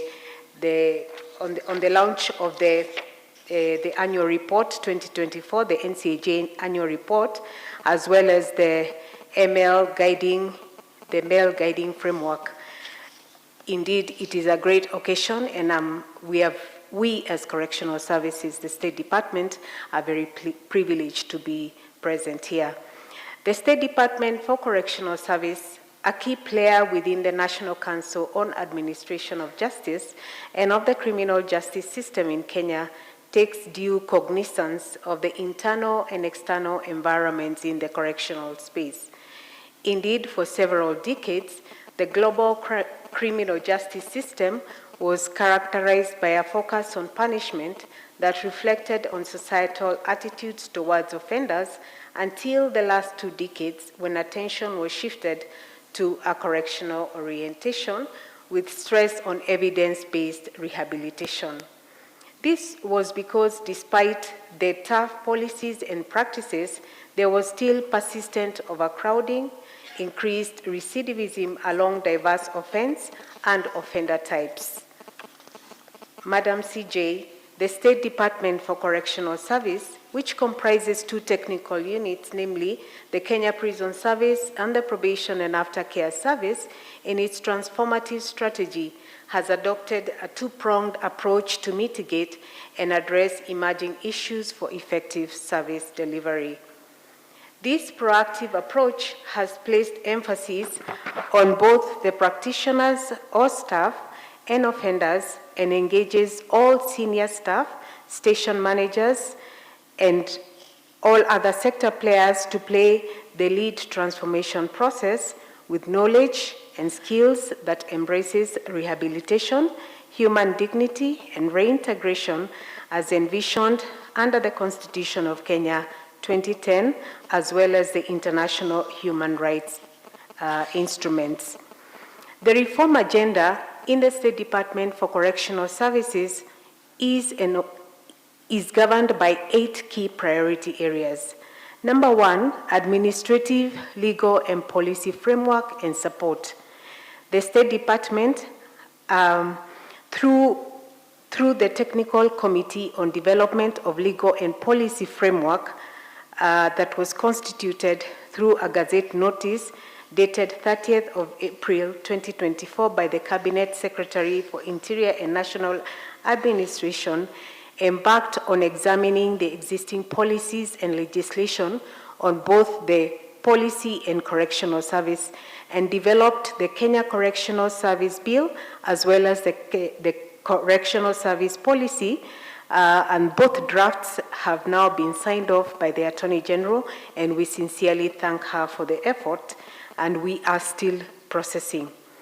The second key priority area was revitalization of the prison farms, and the State Department embarked on increasing the acreage under agriculture and livestock production to increase, and also increase in capital for seed production, appropriate training, irrigation schemes, and post-harvesting storage using a multi-sectoral approach of other state departments.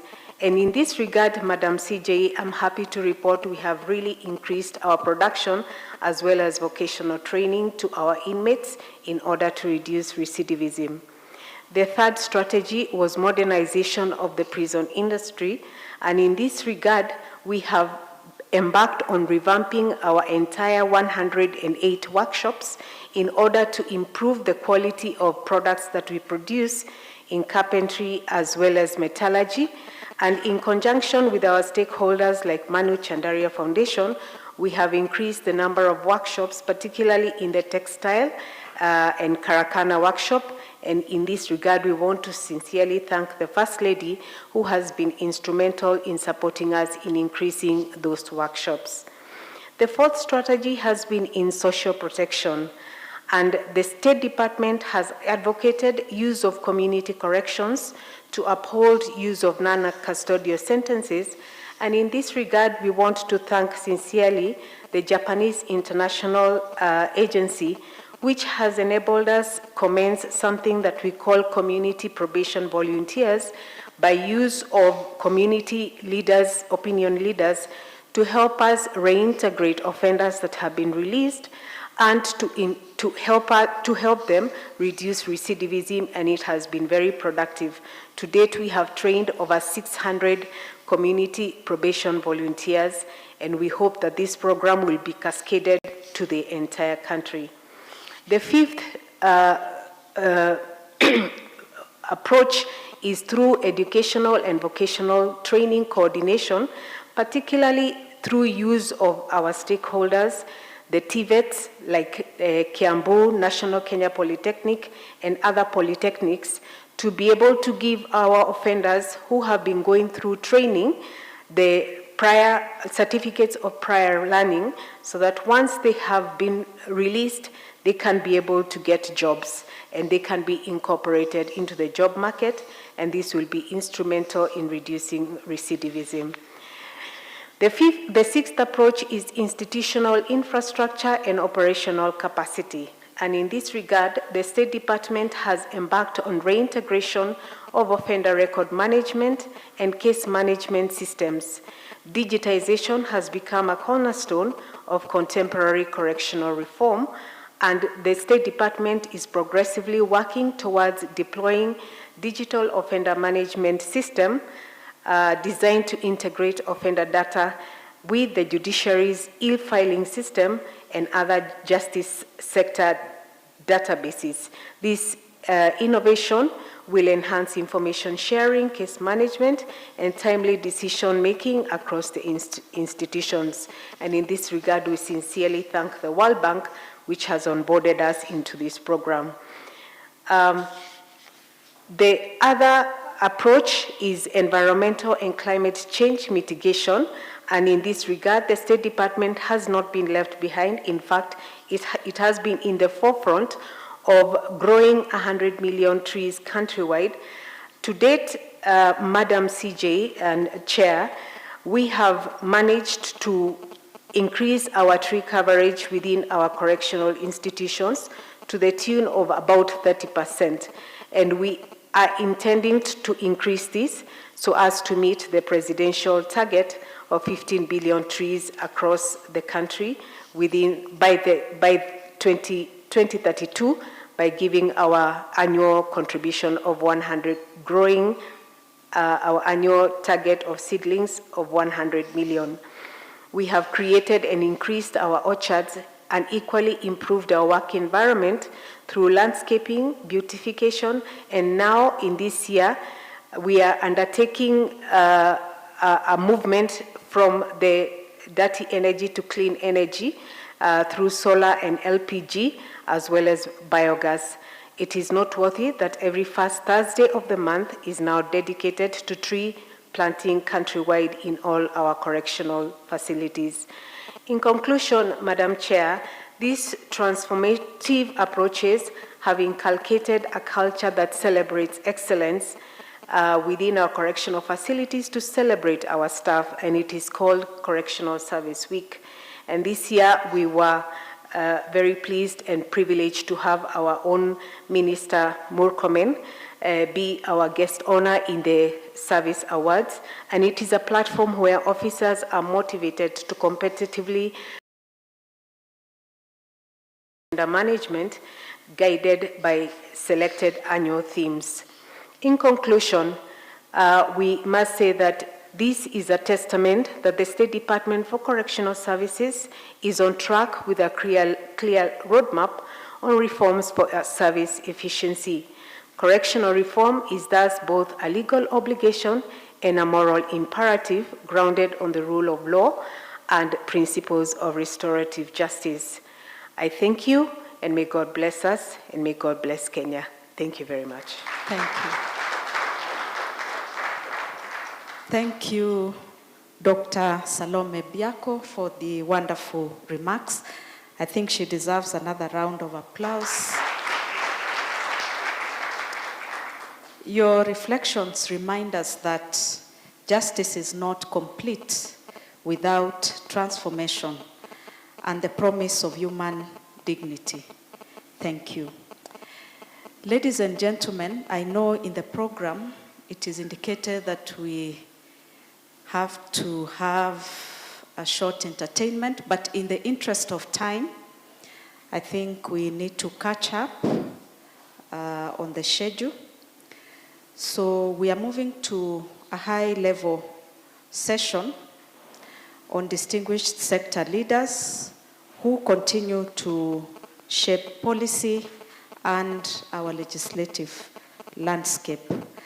And to begin us in our reflections, I want to invite the Honorable Attorney General, Senior Counsel, Dorcas Oduor, to speak to us on advancing people-centered justice, which is a vision that underpins our constitutional promise on social transformation. Karibu sana, Honorable Dorcas.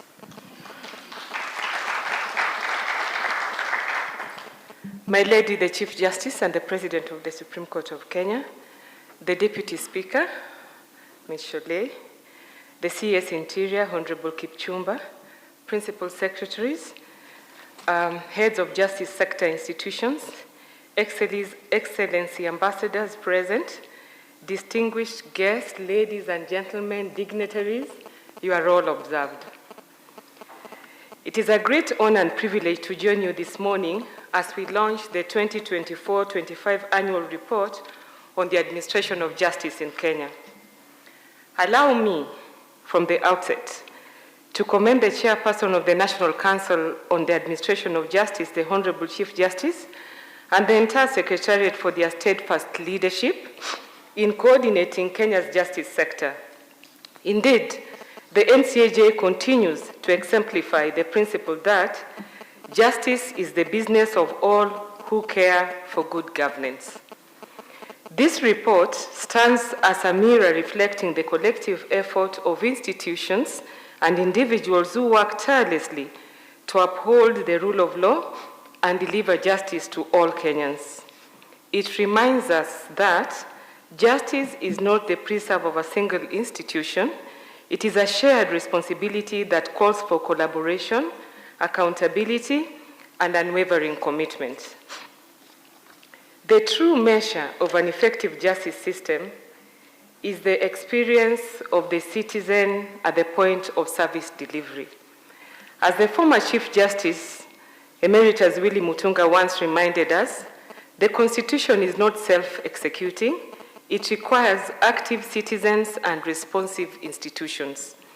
Our success as a justice sector is thus measured not merely by the number of cases determined, but by how ordinary Kenyans experience fairness, efficiency, and access to this report. We are also launching the monitoring evaluation to allow us to gauge justice from the lens of the citizen, not the institution. Expectations and experiences of the people over bureaucratic rigidity.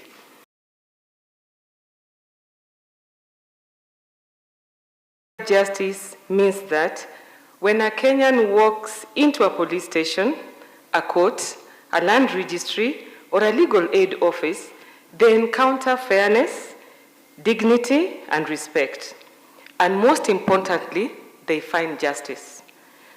As Mahatma Gandhi wisely observed, justice that is not acceptable is justice denied.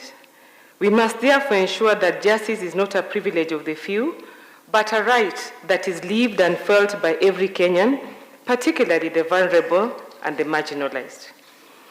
Over the past year, Kenya has made significant progress in improving access to justice. We have seen the digitization of court processes, the mainstreaming of alternative justice system and alternative dispute resolution, and the expansion of legal aid through the National Legal Aid Services. For example, through the digital transformation, the small claims courts have cleared thousands of commercial disputes in record time, helping small traders, many of them women and youth, recover livelihoods that might otherwise have been lost. But even as we celebrate progress, we must ask ourselves the hard questions. Are citizens truly satisfied with the pace of justice? Are adjournments, missing files, or procedural delays diminishing faith in our institutions? As Lord Denning once said, justice must not only be done, but must be seen to be done. This calls us to action, to restore faith, to build efficiency, and to renew trust. Distinguished guests, ladies and gentlemen, I commend the Honorable Chief Justice for her leadership in expanding the alternative justice system and alternative dispute resolution, innovations that have brought justice closer to communities by promoting reconciliation and reducing case backlogs. Within our respective institutions, we too must innovate, whether through digital legal aid platforms, public legal awareness campaigns, or mobile legal clinics. Our shared responsibility is to design systems that meet citizens where they are, literally and figuratively. As the Chief Legal Advisor to Government, my office remains steadfast in advancing people-centered justice through law reform, legal aid, and institutional strengthening. In furtherance of this commitment, the Office of the Attorney General has undertaken strategic and deliberate efforts to enhance access to justice as part of the broader sector reforms, justice sector reforms. A key milestone in this regard is the operationalization of the legal aid services across all the 47 counties through the deployment of state counsel to serve indigent and vulnerable populations. As we all know, the Legal Aid Act came into effect in 2016, but since then, it has only been operationalized in about 10 counties, and even in those 10 counties, the government has not fully funded the legal aid services. It has been funded by donors and partners, which means we've not incorporated it into our system and we have not enhanced it. So the Office of the Attorney General deliberately appointed 100 state counsel whom took through the normal public service induction.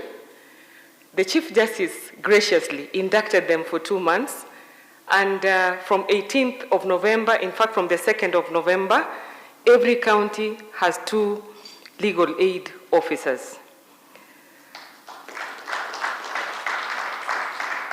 They will man legal aid centers. These legal aid centers are being established in purpose-designed fabricated containers with modern solar-powered and digitally connected containers.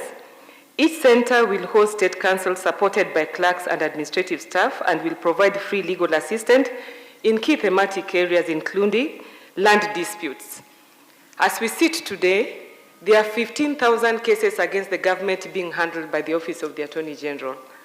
We believe that 3/4 of those cases should not be in court. They are in court because of lack of legal aid and information. Probate and administration has been a cause of suffering to women and children. Just as an example, when you get letters of administration, a further step is confirmation and distribution. But we have seen our institution transferring properties, moving assets using letters of administration before confirmation and distribution. Therefore, the young people, the young children, are not benefiting from these assets. And sometimes even the widows are not benefiting from these assets. So we found that this is a very critical area for us to give legal aid, and we shall give legal aid free of charge in all the 47 counties of Kenya in this area to people who deserve. So in land cases and probate and administration, we'll have to apply the means test because they are civil cases. As you know, provided for in the old constitution, but it was only in criminal matters, treason and murder. And if you are before the superior court and you appealed and you are not represented. Why civil matters? Because under the new constitution, they are now justiciable. So civil and political rights are justiciable, but they are not self-executing. So you must approach the court. As the custodian of human rights, defender of the rule of law, I think this is an area where we should give people legal aid. Our young people. We have to protect our Gen Zs from the system. And we are saying that if we effectively give them legal aid, just few of them should go through the criminal justice system. We should be able to remove children from the criminal justice system and deal with them in alternative ways. Now, the national commissioning of these legal aid services is scheduled for 18th of November in Kibera, marking a defining step in actualizing Article 48 of the Constitution and SDGs 16, which guarantees access to justice for all. This initiative affirms our belief that justice, like health and education, must be universally accessible to every Kenyan. And you'll realize that we are adopting containers to operationalize legal aid. Why containers? In Nairobi, the Office of the Attorney General and the Legal Aid Department is in Bruce House, 9th floor. How many people can go there? How many people can access it? We wanted a place that is accessible to the people and is friendly. So if you look at our booths for legal aid, we launched one in Machakos. It is a 20 by 40 container. It has 2 booths and an office. That office will contain a desk for probate and administration, land cases, and children in conflict with the law. That office will be a liaison office with the children's officers, the lands department, and everybody who works in that area. But in that office also, we are going to have a desk for POMAC, Power of Mercy, so that you can know how to apply. In that office also, we will have a desk for victims' rights, so that we can tell you as a victim, how do you participate in the criminal justice process? How do you get back your exhibits? How do you give victim impact assessment? It is a tall order, but I believe somebody must do it. If we do it together, we will do it. And we must work very closely with the Law Society of Kenya. An innovation that I must talk about in those containers is that the 2 booths are supposed to be teaching people on how to self-represent. How do you attend court virtually? So each container has 2 booths. We hope to work with the young people to educate the citizen on how to access the court virtually. And why that? Because the Chief Justice and the judiciary is moving very fast with the technology and virtual courts. But are they moving with the people? They are. Why are they moving with the people? Because it is the responsibility of other institutions like us to support them according to our mandate to make sure that we move with the people. So it is our responsibility to educate the people to self-represent and to know how to access virtual courts. So we hope that when we come to Parliament, Deputy Speaker, The National Legal Aid Services has never been supported. I have given them 100 state council. We will need to support the legal aid service. We will need to give them human resource and infrastructure. For example, leveraging on technology, we are going to have a virtual call center that is going to be operational 24 hours. They need money, but somebody has to do it. I am passionate about legal aid because my background is prosecution. I was there for 33 years. And I realized that we would do very well if there was legal aid. Out of the 58,000 people who are in custody, half of them are pretrial. If they had legal aid, they would not be there. Half of them are poor, half of them are children. It is a wonder that now I went to Naivasha prison asking whether we are taking the people with us. And I must showcase the PS correctional. I chaired a meeting at the Naivasha prison for Power of Mercy, CS Murkomen. It was a family day, which is a wonder. The families came to visit their people. It was a very innovative thing. It was very, very, very moving. At the same time, Naivasha Maximum Prison is smart and clean and very well landscaped. You will not even think that you are in prison. And I think that is giving dignity to the people who are incarcerated, which is a very good thing. So what would happen if we fully operationalize legal aid? We will reduce the number of cases that go to court. We will sieve cases that should not go to court, not to be in court. We will reduce the time that is taken by cases that are in court. We will sieve cases. We will enhance alternative justice. We will make sure that we have citizens who are educated, informed, accessed, and facilitated through the justice system. And it is only that citizen that is facilitated and is informed that is the person that can participate in governance and eventually participate in democracy. Because all these things are issues of process. As the former UN Secretary General Annan once said, without access to justice, there can be no human rights. And without human rights, there can be no development. To advance people-centered justice, we must begin to measure justice differently, not only through numbers or judgments, but by the lived experiences of fairness. Our goal must be to foster trust in the justice system by ensuring that every Kenyan feels heard, respected, and protected under the law. I'm encouraged that the NCAJ Secretariat will soon release the guide on people-centered justice, as outlined in Chapter 9 of this report. This will serve as a shared compassion to align our efforts towards evidence-based and citizen-focused reforms. The national commissioning of these legal aid services, that's a repetition. So let us therefore remember that justice is not an abstract ideal. It is the daily act of fairness, empathy, and service. When we make justice truly centered on people, it transforms from a system into a service, from an obligation into a covenant of trust. I dare remind us, justice is not measured in volumes of law, but in the humanity of its delivery. And therefore, for all the institutions represented here today, I serve the current government. And in the current government, our motto is bottom up. And if it is bottom up, each institution must ask, what am I doing? So the first question that His Excellency the President asks Cabinet every time we meet and in every occasion, in a mandate that you have been given, how do you make sure that you are carrying the people with you?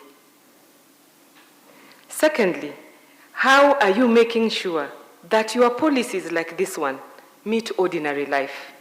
Because they are not just abstract, but how are they meeting ordinary life? And then, just as we are working towards universal health care, how do we work towards universal justice? Not just universal, it must be quality, equitable, effective, efficient, so that we have a citizen that participates in governance and democracy. Justice means nothing if it does not protect the powerless. When we are here, we make decisions, but mostly we are making decisions about people who are not with us on the table. So how do you make sure that your participation protects the person who is not in the table? Let me just say that let us not be slaves to fate. Let us be authors of the future. And with those few remarks, together, let us build a justice system that every Kenyan can believe in, that is efficient, compassionate, and truly people-centered. Thank you, and God bless. Thank you, Honorable Attorney General, for the insightful exposition and reminding us that justice begins and ends with the people, and that human dignity is at the core of people-centered justice. I believe she deserves another round of applause. I believe that I have now earned an honorable discharge from the moderator's seat, and before I'm de-whipped, I would like to hand over to the Honorable Attorney General to take us through the next session. Maybe we can have just an interlude, a 1-minute entertainment.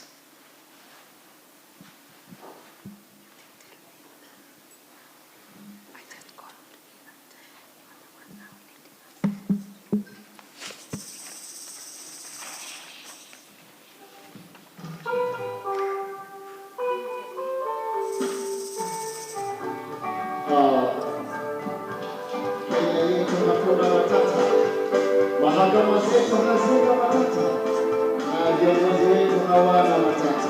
Let's go! Jambo bwana, habari gani? Nzuri sana. Wageni wakaribishwa Kenya yetu, hakuna matata.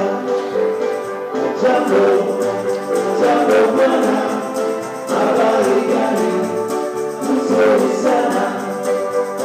Wageni wakaribishwa Kenya yetu, hakuna matata.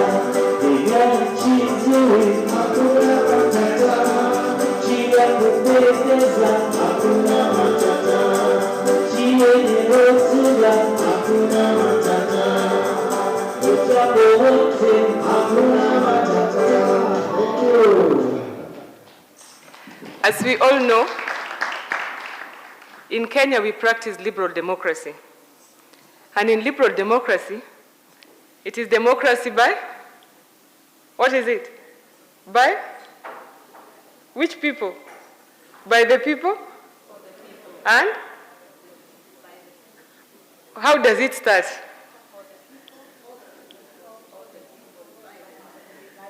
By the people. And the people can exercise that directly or indirectly.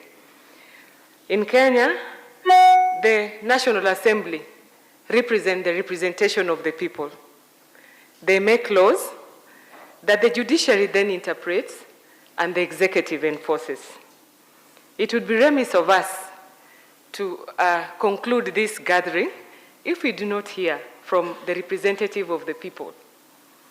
And the representative of the people represents all of us. I'm reminded that I'm the legal advisor to the government, and the government has 3 arms: the legislature, the judiciary, and the executive.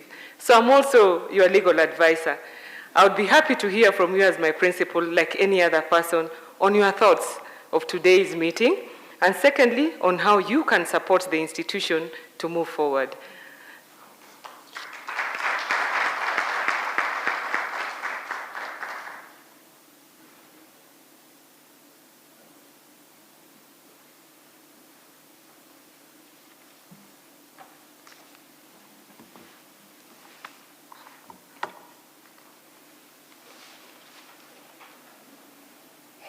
Honorable Lady Chief Justice of the Republic of Kenya, Martha Koome.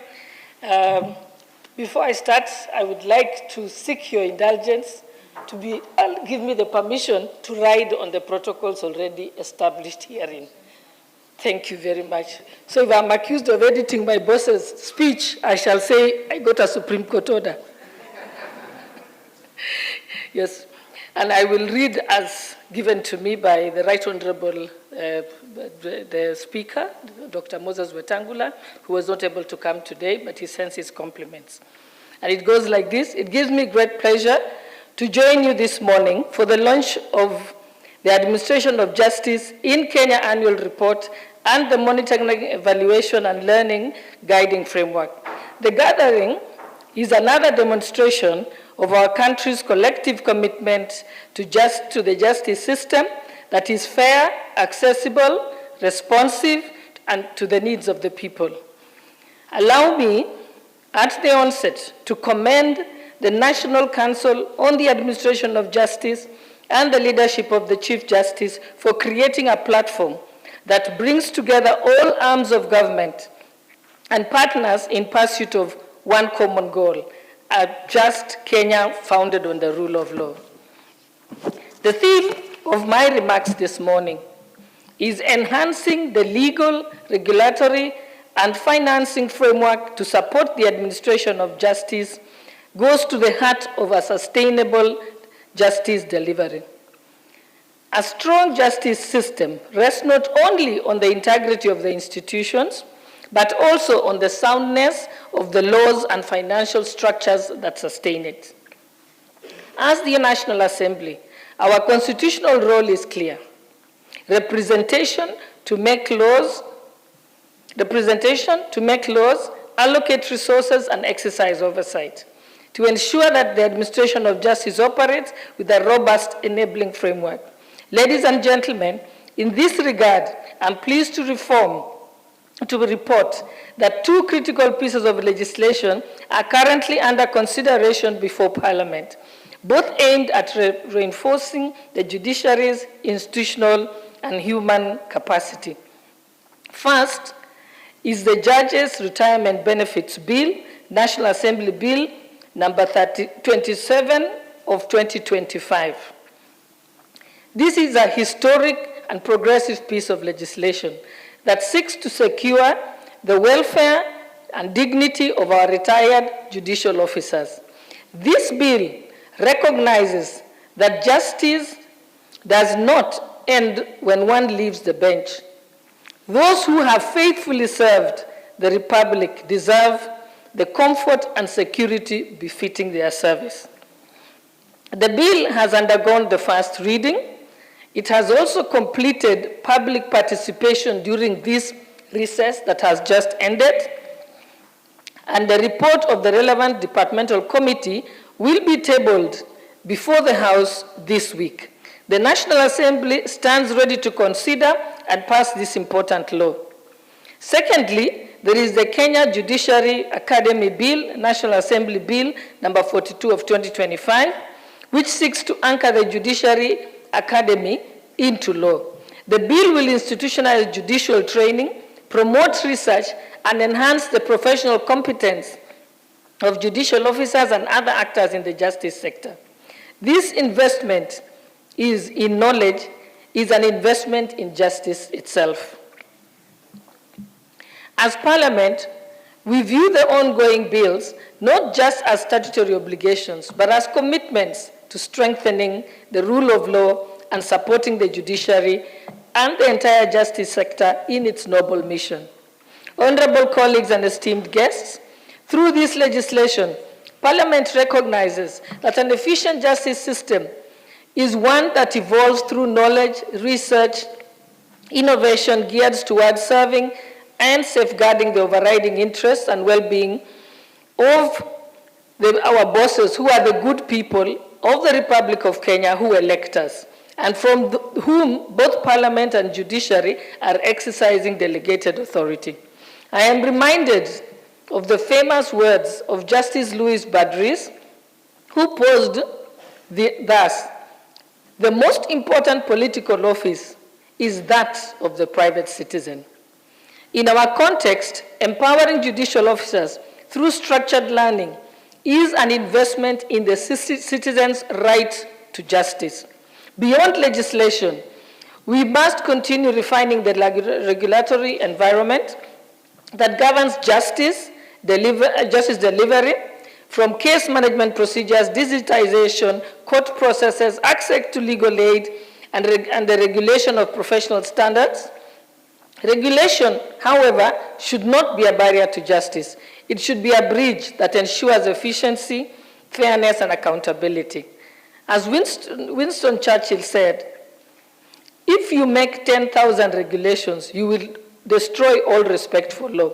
Therefore, we are aware as Parliament that regulation must there be smart, responsive, and people-centered, and should not be designed to serve or to stifle the people. Equally, it must be designed to serve the people and not to stifle them. Equally important is the question of financing. Justice cannot thrive on goodwill alone. It requires resources. The National Assembly remains committed to ensure that the judiciary and the justice sector institutions are adequately funded and supported to discharge their constitutional mandates. I hasten to add, however, that sustainable financing also demands innovation and leveraging on partnerships with counties, development partners, private actors, and also expand justice to the grassroots. I know that many members of Parliament do use CDF to build courts. And is a commitment that has been made. Is it not Nelson Mandela, our own African icon, who once reminded us that money won't create success, freedom will make it will. Similarly, funding alone, in my humble view, is not the answer. What matters is how effectively we use those resources. The amount notwithstanding, it must be used to transform lives and build a public trust in the justice system. Ladies and gentlemen, the National Assembly stands shoulder to shoulder with the judiciary, the executive, and all the justice sector stakeholders in building a cohesive, transparent, people-centered justice ecosystem. Our goal is not merely to have a functional system, but one that is felt and is trusted by Kenyans.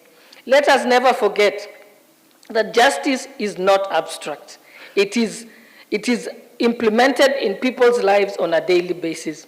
As we launch this annual report and the MEL guiding framework, let us not make it a ceremonial event, but call it to action, a call to strengthen our laws, to streamline our regulations, to sustain the financing that makes justice real. And on behalf of the National Assembly, I reaffirm our commitment to support the administration of justice in Kenya together, and let us continue to build a nation where the law is not just written in statutes, but lives in the hearts of our people. And it's signed off by the Right Honorable Dr. Moses Wetangula. Thank you. And just as I finish off the cuff, I think I heard from the Madam Attorney General the challenge of legal aid, but you need to come and make a pre-representation to Parliament. And don't say you want all the money at once. You can do a 5-year program and say that we can have incremental resources provided to it. Because had we started in 2016, you'd be on your feet now.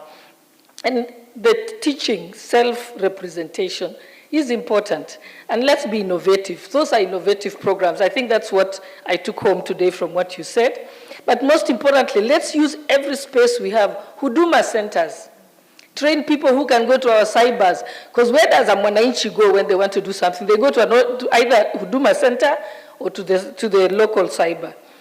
And lastly, I would like to make a request to Waziri Murkomen that please, for the gender desks, don't put them in the police stations. Take them to the hospitals and dispensaries and health centers. Because if someone is attacked today, where do they go? They don't go to the police station, they first go to hospital. If a child is defiled, you rush them to the hospital.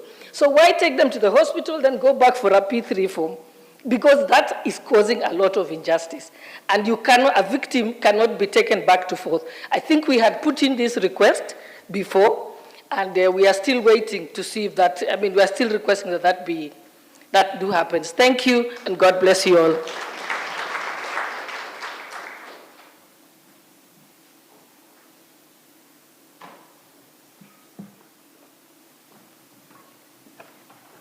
Thank you very much, Deputy Speaker. But I've always wondered that, don't you sometimes think that Kenya is over-legislated? Because we have laws that even before operationalization, I'm being called upon to amend, to review. And something that also intrigues me is that we make laws through Parliament. You are our representative. Chief Justice, I've got 50 pieces of legislation that have been found unconstitutional by the courts, and they were made by our legislature. So those are things that will need conversation some other day, and we have over 60 laws that are obsolete. So I think we need a very good partnership between the executive, the judiciary, and the legislature so that we see how we can serve people better. Have we ever known that the heartbeat of this country or of any other country is the Ministry of Interior? The Ministry of Interior and National Administration is mandated to create an enabling environment by ensuring peace and security to the people of Kenya, maintain credible national integration, information systems, promote national cohesion, facilitate administration of justice. So all of us should be going to him to facilitate us, but above all to ensure security and stability.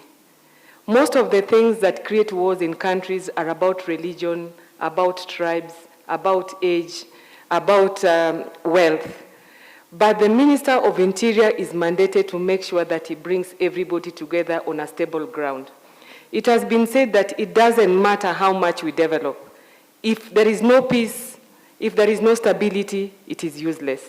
As the Chief Registrar said, justice should be an instrument of peace. And it is only where there is peace is where people can thrive. So to that extent, all of us are in the hands of the Minister for Interior. It is my pleasure to invite you.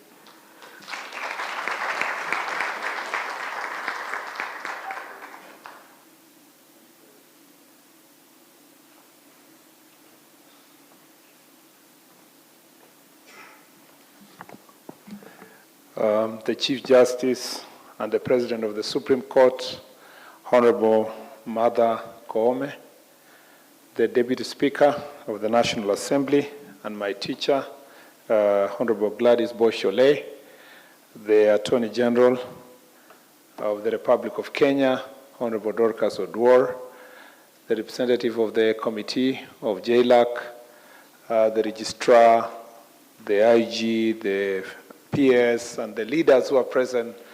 Good afternoon. Good afternoon once again. I know that a lot has been said. I am privileged to be speaking after a number of representatives of the ministry have spoken, the PS, Correctional Services, the IG, and so I hope to make just a few more remarks to crown what they have already said.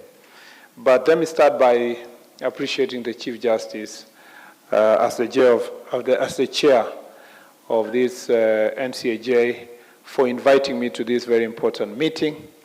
And I believe that in my 1 year in this ministry, actually 11 months, this is my first interaction of this nature.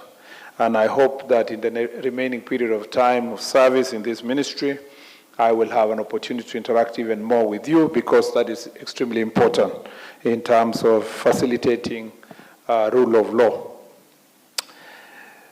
Our arms of government are like the legs of a stool, each critical in its own way, but not useful without the other. The judiciary, the legislature, and the executive should complement each other for the proper functioning of our democracy. Our ministry sits in the core of the justice sector with the National Police Service, Kenya Prison Service, Probation and Aftercare Service, National Crime Research, and the National Crime Research Center being the principal members of the National Council on the Administration of Justice. When the National Police Service makes an arrest, that is just the beginning. The investigations becomes the foundation of the Office of the Director of Public Prosecution and the courts, When a judge delivers a verdict, the Kenya Prison Service, Probation and Aftercare Service take over to rehabilitate and reintegrate offenders back into society. Why do I say all this? I say this today because I want to stress the fact that we are a system of justice. The criminal and justice system are not as separate institutions operating in isolation. We are one system serving the Kenyan citizen from the beginning to the end. When one part of the system stumbles, the whole system feels it and becomes ineffective. When we work together, justice moves forward and works better for the people of Kenya. I am therefore pleased to be here today for the launch of the Administration of Justice in Kenya Annual Report 2024-2025 and the Justice Sector Monitoring, Evaluation and Learning Framework. While this report is a statutory requirement, it also more importantly fulfills our solemn promise to the people of Kenya for justice they deserve. I am glad to see the NCAJ model bringing together everyone, including state institutions, the Law Society of Kenya, and civil society organizations. We need each other. We need LSK, we need civil society to challenge us and to remind us what we should do better. This should not be seen as an interference, but it's an opportunity for us to see as a high level of accountability in our country. This annual report shows us what we have accomplished and what we still need to work.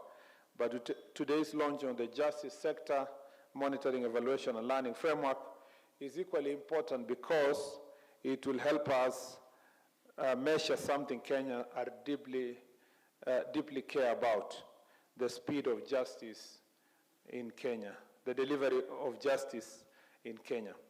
Let us be honest, Kenyans are impatient, and rightly so. When someone reports a crime, they want the action. When a case goes to court, they want it resolved. When someone serves their time in prison, they deserve a genuine chance at the rehabilitation and a new start of life. In the recent trip we did around the country to assess our performance in the Ministry of Interior National Administration, we called it Jukwaa la Usalama. I realized something very fundamental. The common citizen down there they really don't know what is the role of the police, which one is for judiciary, which one is for DPP, and which one is for the prisons. Prisons, at least, they fairly understand. But for the investigators, the prosecutor, and the judiciary, they confuse all of it, and they want government to serve them. In fact, they do not know. Sometimes when you arrest somebody and they are released the next day on bail, they quickly blame the police officer. They say the police officer is very corrupt. That person was released immediately, and that they must have paid a bribe. When they are presented before court and they are entitled to bail, for many of them, they think that as soon as someone is presented before court, today they will be incarcerated, and the rest of the decision, they are not entitled to any bail. So they will be remanded until the day they are convicted.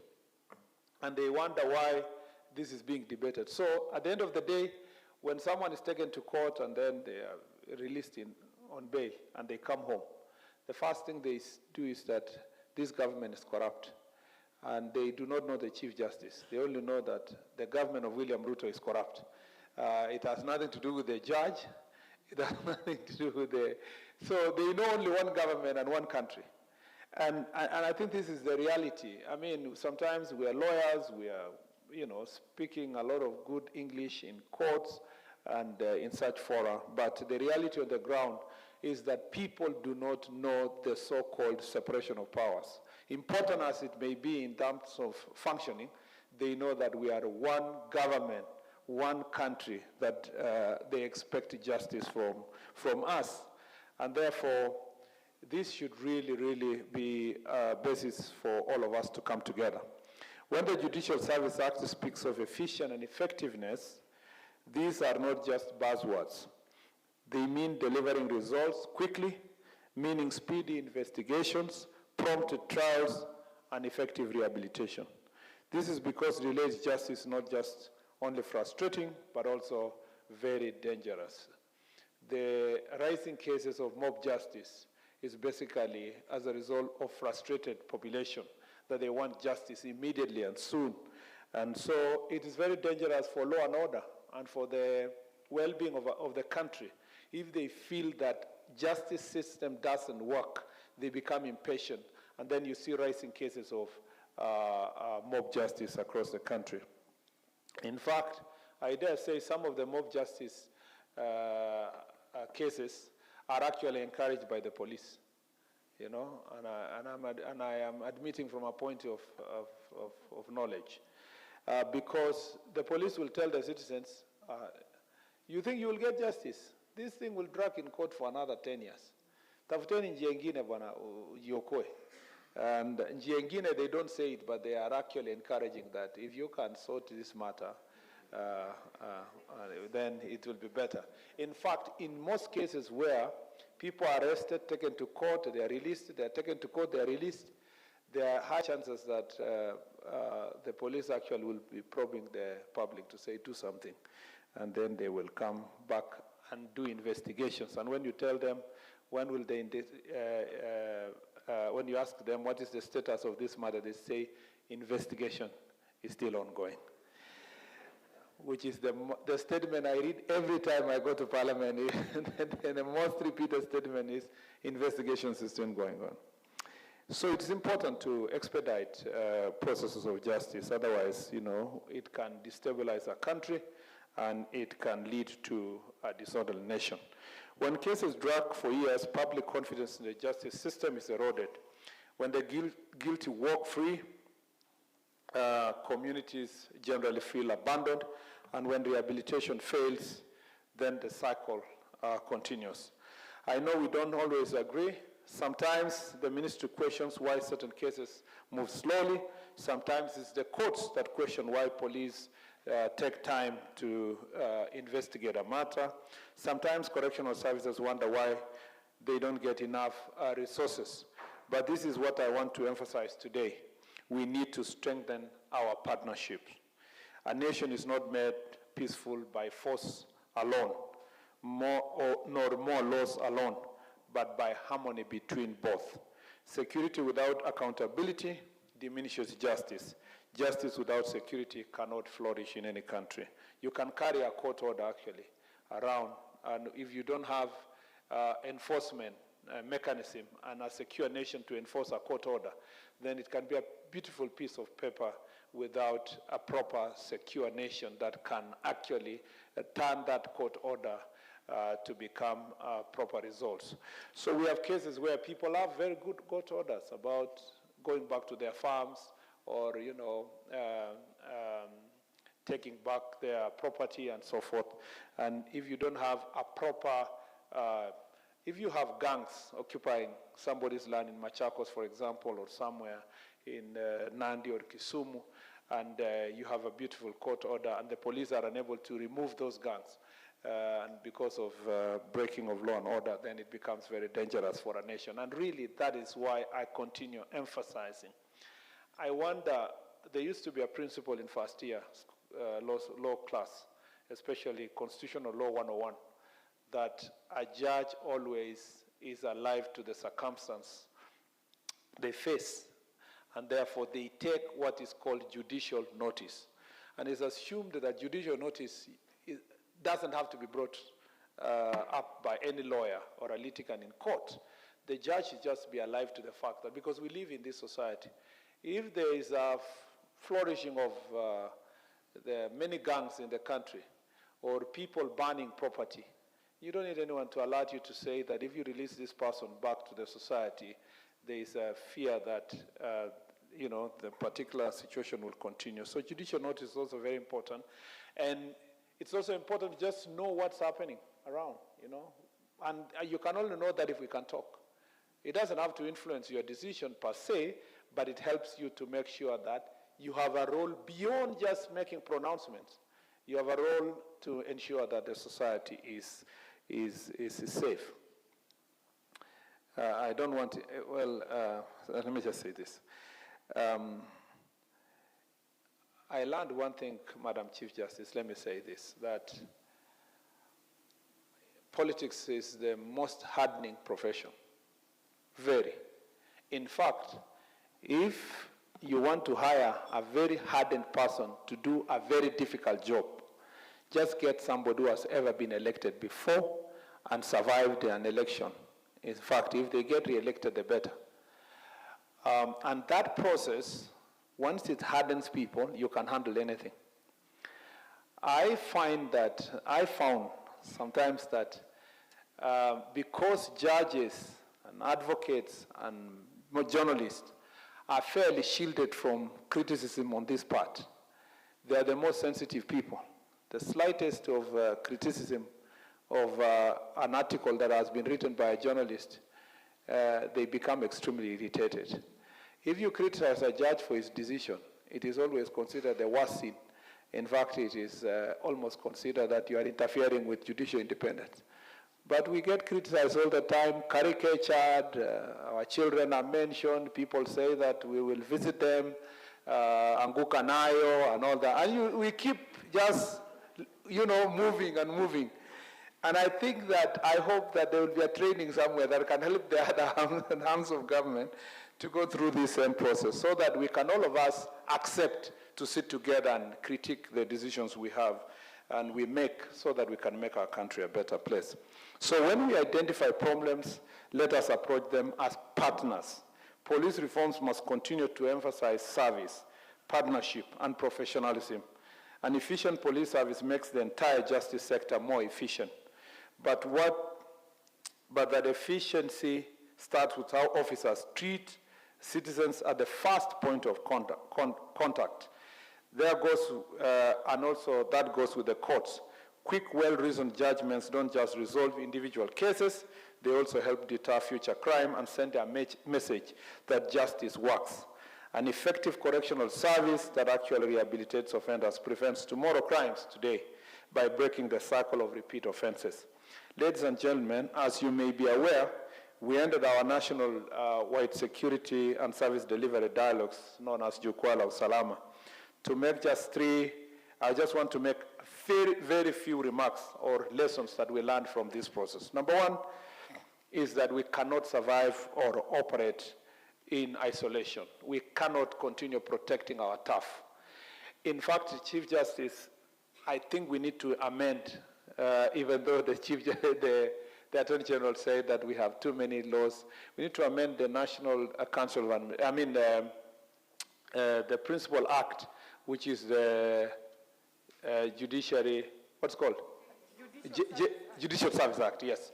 The Judicial Service Act, Section 37, or prior sections, I think 35. We need to, the court users committees need to be strengthened. I realized from the Jukwaa la Usalama that some of the problems that are bedeviling the nation is because at the county level, and I dare say even at the sub-county level, there is a very poor interaction between the security, the sub-county security team or county security team, the judiciary, and the DPP. And sometimes the back and forth is because the DCI officer who is doing the investigations, there's a DPP sitting somewhere waiting for the file, and then, there is no interaction, there is no conversation. Then the matter is called to court, and because there is no general conversation around with the magistrates, there is a dysfunctional system in the county. But I found it very interesting in a place, for example, in Vihiga, where people are praising the magistrate, that we are working together with the magistrate and we've been able to reduce cases of gender-based violence, especially defilement in that particular place. And in some areas where the court users committees are working, the delivery of justice is really wonderful. Part of the reasons why people are refusing to work together, you will shock you. You will find in our ministry, the chiefs are supposed to work with the OCS, but they refuse to work together. And we found in one of the counties, I think it was Kakamega, in a place in Butere, that the chief says the real reason why they're not working together is not because of even their big parcels, no. Because you work in silos so that you collect your bribe independently, you know? So if they end up working together, you know, so everybody is saying, I'm the one who is in control, you know, I'm the one who's in control. If the police officer, the OCS is telling the chief, telling the brewer of the illicit, whatever, changa and so forth, illicit alcohol, he's telling them, don't worry, that chief has no powers. Wewe tu akushike, akulete hapa, I will release you, you know? Because he knows, so he's telling this one, don't pay the chief. Just pay me, I will allow the chief to bring you here, I will release you, you will go. We also found in some cases that it is the DPP wants the DCI to continue struggling at the corner there on his own, and then when he brings the file, because the DPP officer at that level has been compromised, he will not approve prosecution. So no matter what the DCI has done, even if he has done a very good job, the DPP is not approving. Meanwhile, in some cases, the magistrate has already been compromised on the other end, even if a matter comes before court. So some of the reasons why people are not sitting together is because if they sit together, there will be greater accountability and corruption will be dealt with. And I think it is time we need to strengthen the court users committees and bring them together so that we can resolve problems that are affecting the people of Kenya. And the IG will tell you, there was a time the administration police officer and the National Kenya Police Service officer were not working together. But when him and his team tried to push them to work together, there were greater results and so forth. And they learned from how the DIGs at the national level are working together. Now, those people, the court users committees at the devolved units down there will not work together if they think the Chief Justice cannot see eye to eye with the Speaker of National Assembly or with the President or with the Minister of Interior and so forth. So we need to sort our problems here so that they know down there that accountability, we expect accountability from them down there. And that's the same. If the IG is not seeing eye to eye with the chair of IPOA, there's no way the police officer down there will cooperate with the IPOA officers during investigations, and the same. So we need to foster close working relationships. Number two is that there is lack of honest feedback, you know, and we need to sort this issue. I want to challenge the judiciary to do what I did, you know, and call for, I went for 48 meetings across the county, and OCSs were telling us to the face. You know, some of them telling, Ministry, you have failed us. IG, you have failed us.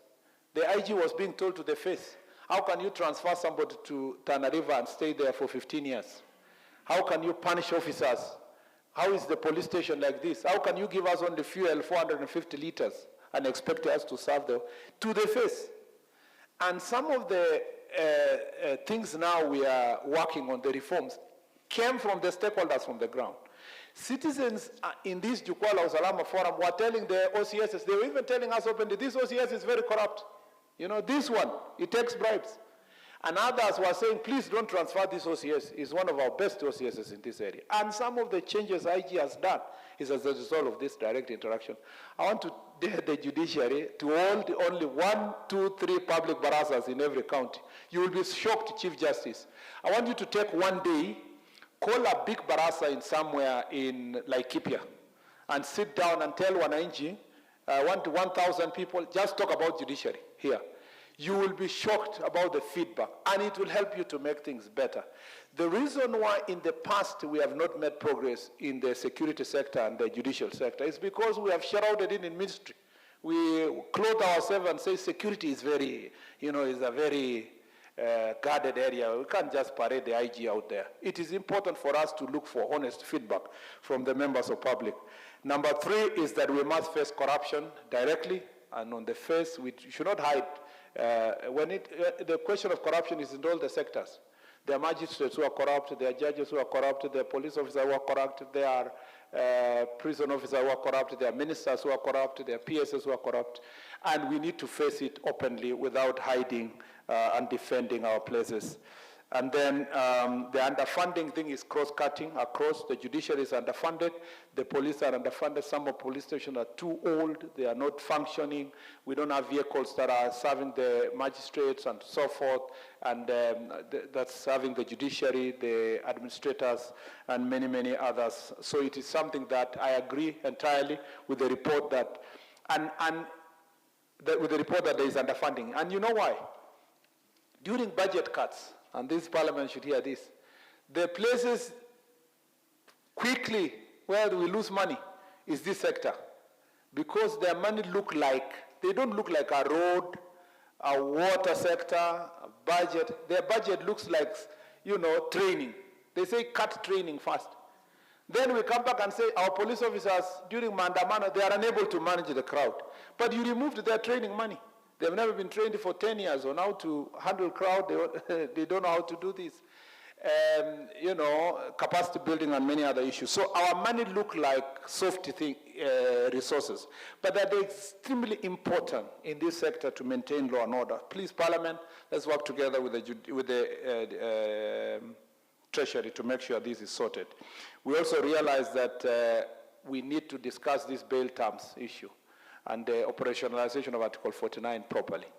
There are cases where people are being held that should be released, but in most cases we feel from our side that people are being released who should be held, especially people dealing with gangs, drugs, trafficking, persons, and gender-based violence and defilement. From our Jukwaa la Usalama, many citizens think that suspects for defilement, because they are either chiefs, they are teachers, they are pastors, they are influential people in society. They should be held in remand as they weigh their decisions. And I think this is a discussion the judiciary needs to apply their mind, especially when it's drugs and it is, I'll conclude one more, but let me say this story. ACC, which is Assistant County Commissioner, previously a DO, told us in Makueni that they arrested a serious drug trafficker, took him to court. The public were very happy. They even praised and celebrated the administrators and the police. But the next day, the magistrate, I think, sentenced to community service, the suspect to community service. And then, you know what happened? He was posted to come and work around the ACC's building.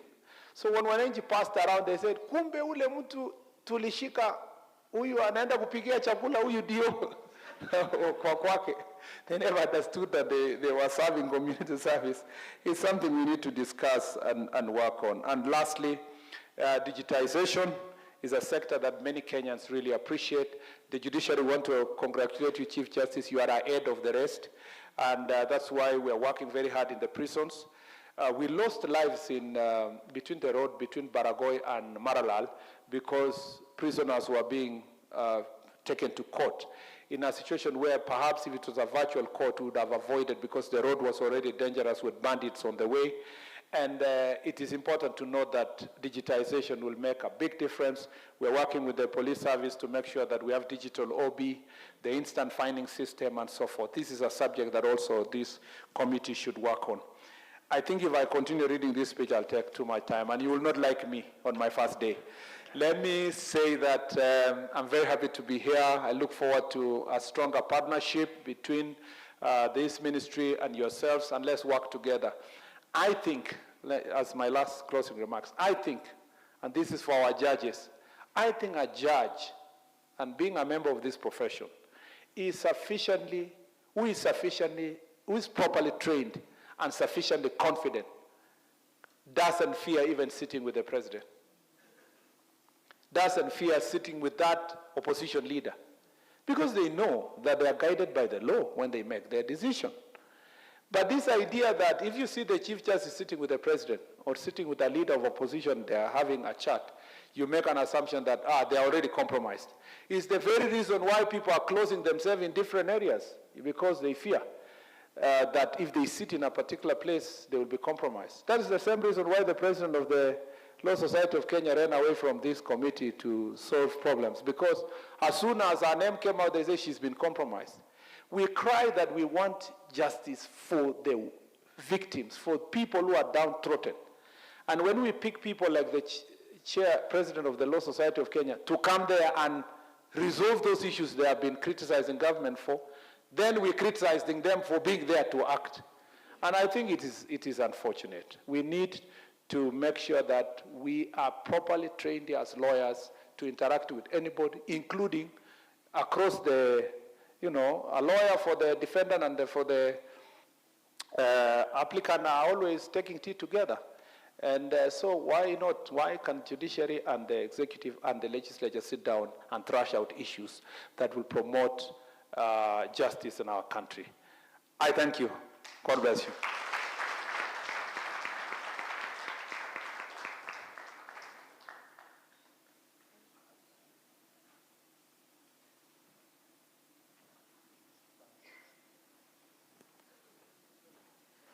Distinguished ladies and gentlemen, did you know that the NCAJ was established in 2011 under Section 34 of the Judicial Service Act?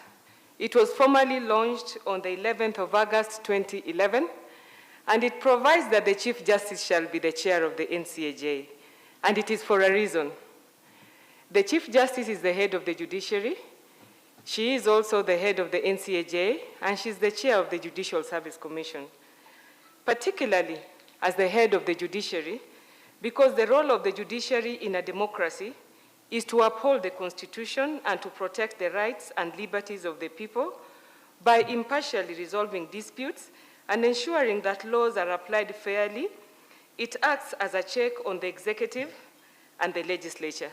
And I'm sure wherever the Chief Justice is speaking wearing those three hats, Kenyans would like to know from me whether the judiciary has lived to that expectation.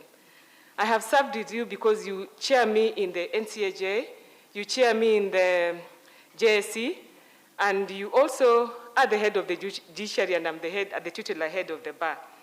I know a few things about you. You are passionate about legal aid, and you have told us to work with the civil society and the law society, the civil society and the law society, because nobody can give legal aid alone. Secondly, you are passionate about decentralization. You have housed the DPP in some areas and the OAG. You are also passionate about children and women, and that is why we are piloting children in conflict with the law. You are also passionate about alternative justice and leveraging on technology. But above all, which some people don't know, you are passionate about supporting women leaders. You have spoken to us many times. You have inculcated into us simplicity, integrity, and transparency, which we all thrive to live in. Since I will not speak again, I know many of us are Christians. I am a Christian myself. And every day I wake up, I ask God to help me to endeavor to honor him by the choices that I make. And I'm sure you do the same. Welcome, CJ.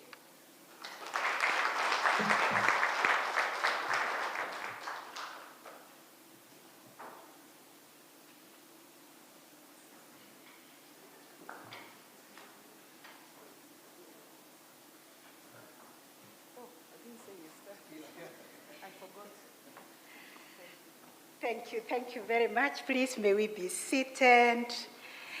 Thank you, the Honorable Attorney General, for that very kind introduction.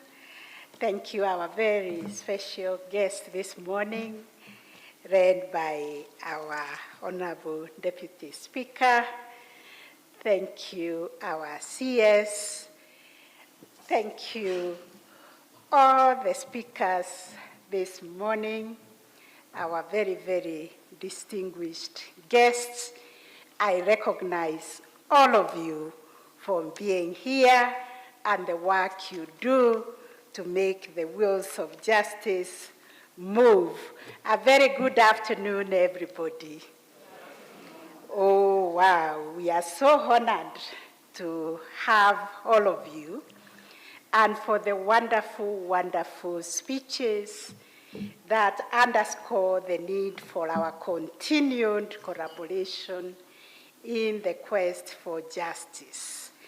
As I sat there, I wondered, what am I going to say? Because our special guest has spoken to the topic and to the need for us to continue working together. And we have come a long way. I've been in this space now for 39 years, and I know we used to really operate in silo.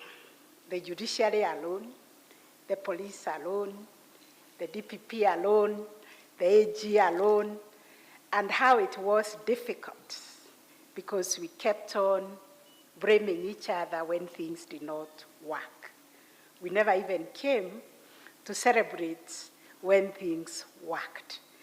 So allow me to appreciate all of you, our development partners, the Law Society, all the actors in the administration of justice, because you have all played a critical role to bring us together in a spirit of collaboration and coordination.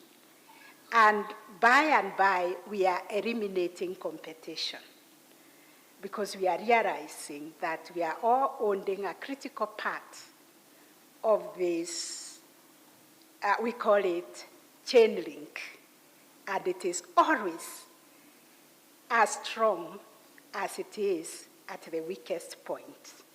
And when one is at the weakest point, we are ready to recognize, like we have all recognized.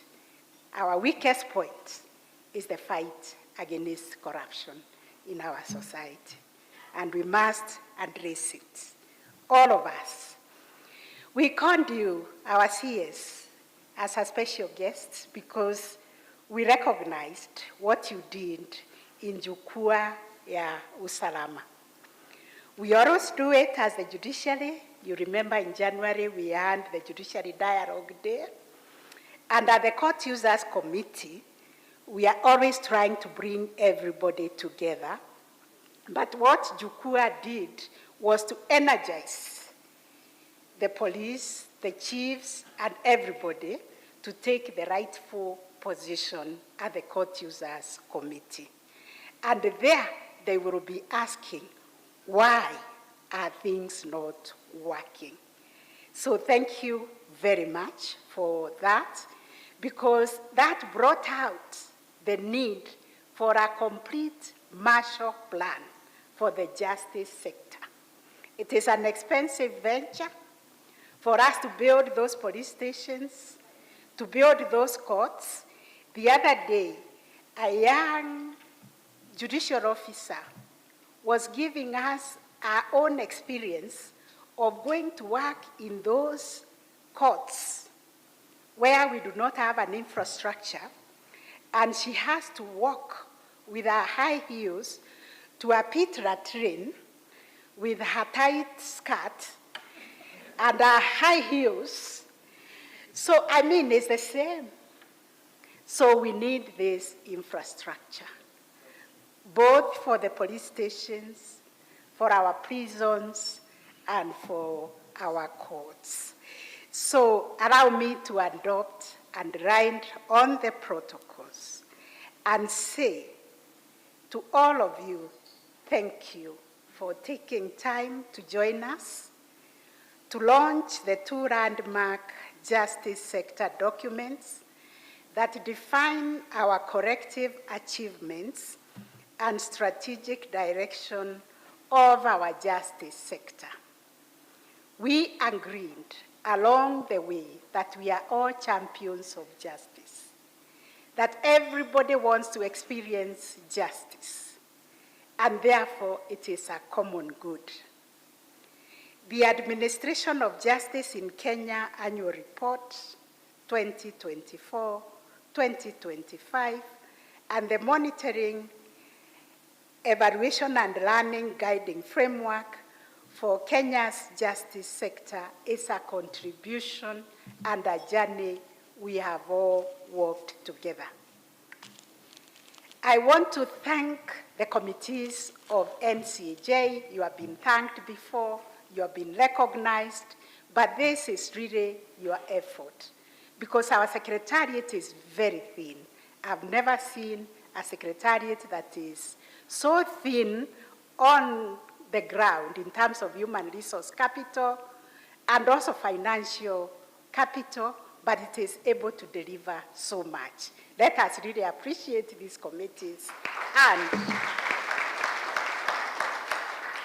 our secretariat for coming up with many, many documents, including what we are launching today, which embody our commitment as a justice sector to accountability to the people of Kenya and our quest for continuous improvement in service delivery. As we sit here, we should always remind ourselves we are the apex. At the grassroots level, the court level, we have the Court Users Committee that mirrors exactly the people who are seated here. And we must work hard and ensure those court users committees, like the CS has recommended, should work with the Attorney General's kiosk for legal aid, and we must render justice to our people. Because that is what is required of us by our Constitution, that the justice system must be accessible, it must be transparent, accountable, and anchored under the rule of law. This is the vision also of the NCAJ that aligns with Kenya's Vision 2030, including the Sustainable Development Goals, especially goal number 16 on peace, justice, and strong institutions, as well as goal number 17 on partnerships. AG, this approach also encompasses your bottom-up approach vision of the government, because this is the vision of the government that looks at the people on the bottom, the people on the lower hand, and seeing how can we ensure they too access justice? How can they be uplifted?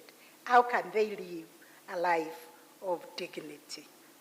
So for this, we are all together, because what we are looking at is a framework that reminds us that we must be fair, we must be inclusive, and we must be accountable so that we can maintain social stability and we can promote economic growth and foster sustainable development. CS, I'm not afraid of meeting anybody because I'm well grounded under the mandate that I execute as the Chief Justice. The Constitution of Kenya tells me about the separation of power, reminds me of the oath of office I have taken, and everybody, state officer, including the president, has taken an oath to protect the Constitution. So I'm not scared of any meeting or meeting anybody, because I cannot be compromised. I've always said my independence is not like corona, so that when I meet with the people, they will be infected or they will infect me. We are going to be speaking about the administration of justice, what it is that we can do to strengthen the cogs of justice and the wheels of justice. So anytime, please call us for that meeting as NCAJ. We will come with our agenda, and we will even want to share these reports with the executive, with the legislature, and with the entire Kenyans. Meeting to discuss the administration of justice or the development of this country does not mean compromise. So, for us, we have to continue with this partnership between all the actors, state actors and non-state actors, as well as our development partners in prioritizing justice delivery as a driver of societal development, peace, and security. I meet everybody. I've met development partners, and they have told me they are here to represent the interests of their countries. And none of them is here to report on a failed state. They all want to report on success. So they have come to support us so that Kenya can be a success story.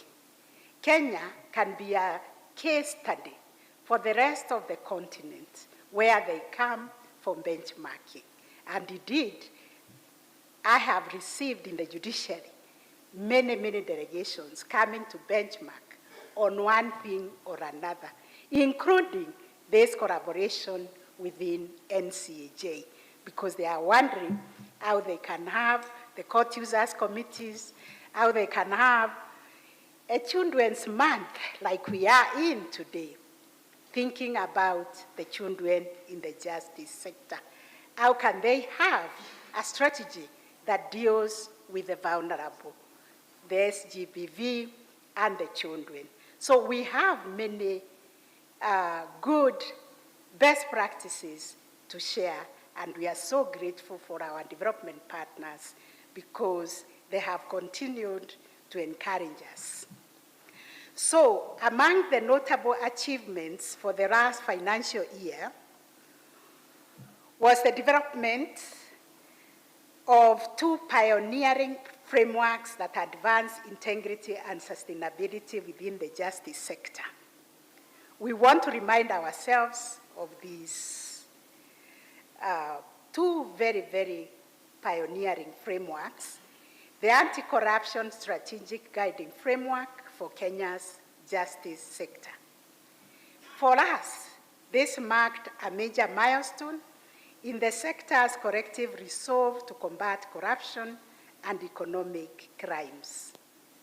The framework provides for a coordinated multi-agency approach for justice sector institutions to prevent, detect, and respond to corruption and economic crimes. This guideline aligns with the National Anti-Corruption Agenda and seeks to strengthen the integrity of our institutional systems, to enhance transparency and accountability in the justice delivery, and promote ethical leadership across the sector. Through this framework, NCAJ has reaffirmed that justice institutions must lead by example in combating corruption and upholding integrity as a means of enhancing public confidence in the sector. I am always asking myself, what can we do to stop Kenyans from giving a bribe? Because we have laws that criminalize corruption, bribery, and all that. We need a national conversations with Kenyans so that we can come to an agreement in one accord that Kenyans are not going to give a bribe, and when they are asked for a bribe, they are going to report it as a crime. My mind goes back to when, in 2003, I think, when the NAC government came into power. And Kenyans themselves took it upon themselves to arrest those bribe-asking police officers on the road. And how I yearn for such a moment when Kenyans themselves will say no to corruption. So we, as the justice sector, must also implement that guideline. and say no when they bring to us a bribe. That is what we are trying to do as the judiciary. It's a difficult conversation, but I have told the courts, before you start a session, have a daily briefing, and part of the daily briefing is to tell the members of public that this is a no corruption zone, and what it means is that the judiciary is implementing a zero tolerance to corruption, and no one is supposed to give or ask for a bribe. And because we know there are so many brokers who hover around the court, saying they have been sent by the magistrate, they have been sent by a judge, it reached a point where they even sit in court, and they already know the defendant and the plaintiff, and they approach both of them to give them money so that they have a favorable decision. And whichever way it goes, if it goes for the plaintiff, they return for the defendant. If it goes for the defendant, they return for the plaintiff. That is how low we have sunk as a country. And therefore, colleagues, ladies and gentlemen, we have to say no to corruption. We have to cleanse our institutions and say we are all implementing a zero tolerance to corruption. The second strategic guiding framework that we launched this year was the greening the justice sector, and thank you, Correctional Services, for what you're doing. Thank you, everybody, in what you're doing to preserve our environment, because it underscores the justice sector's recognition of environmental stewardship as a pillar for justice and as a connection to our future generations. It seeks to mainstream climate consciousness, sustain resource use and eco-friendly practices in our operations as actors in the justice sector. This initiative reflects the justice institution's broader commitment to intergenerational equity, ensuring that in dispensing justice today, we are also safeguarding the rights and the well-being of our future generations. The report also records significant strides in enhancing institutional capacity through investment in human capital, ICT infrastructure, and financial management. The report recognizes and acknowledges the efforts being made around the country by all the justice actors coming together as court users committees and grassroots forums that continue to bridge the gap between the justice institutions and communities. Through the court users committees and other grassroots forums, we ensure that we connect with them because we are serving them, we are their servants, and ensuring that justice is not a distant ideal, but a reality. As the Executive Director highlighted, the annual report has identified numerous strategic priorities for the year 2025-2026, because for us in NCAJ, we look more into the future. For us to effectively implement these priorities, we are delighted that we are also launching the Monitoring, Evaluation, and Learning Guiding Framework for our justice sector. Since inception in 2011, the NCAJ has developed, disseminated, and implemented diverse policy, legal, and administrative reforms. However, despite the progress we have made in this reform arena and the coordination of the justice system, one of the challenges has been determining and measuring the impacts of these efforts on the society. We have done all this, but how has it changed the ordinary mwananchi, the ordinary justice seeker. What difference has it made? In the judiciary, we also ask ourselves that question, Honorable CS, how are we impacting positively to the society? How are our judgments and rulings changing and helping our society remain on the trajectory of ensuring there is rule of law, security for everybody? So our monitoring and evaluation running guiding framework represents a cultural shift towards evidence-based decision-making, performance tracking, and adaptive running within the justice sector. By institutionalizing this monitoring and evaluation across the justice sector agencies, we will ensure that progress is not left to perception and rhetoric, but will be anchored in measurable outcomes. And for us, this is a significant step towards rebuilding public trust. Long are the days when we end on independence of the judiciary, on the decisions that we make. That independence is spoken in the same wording and sentence it goes with accountability.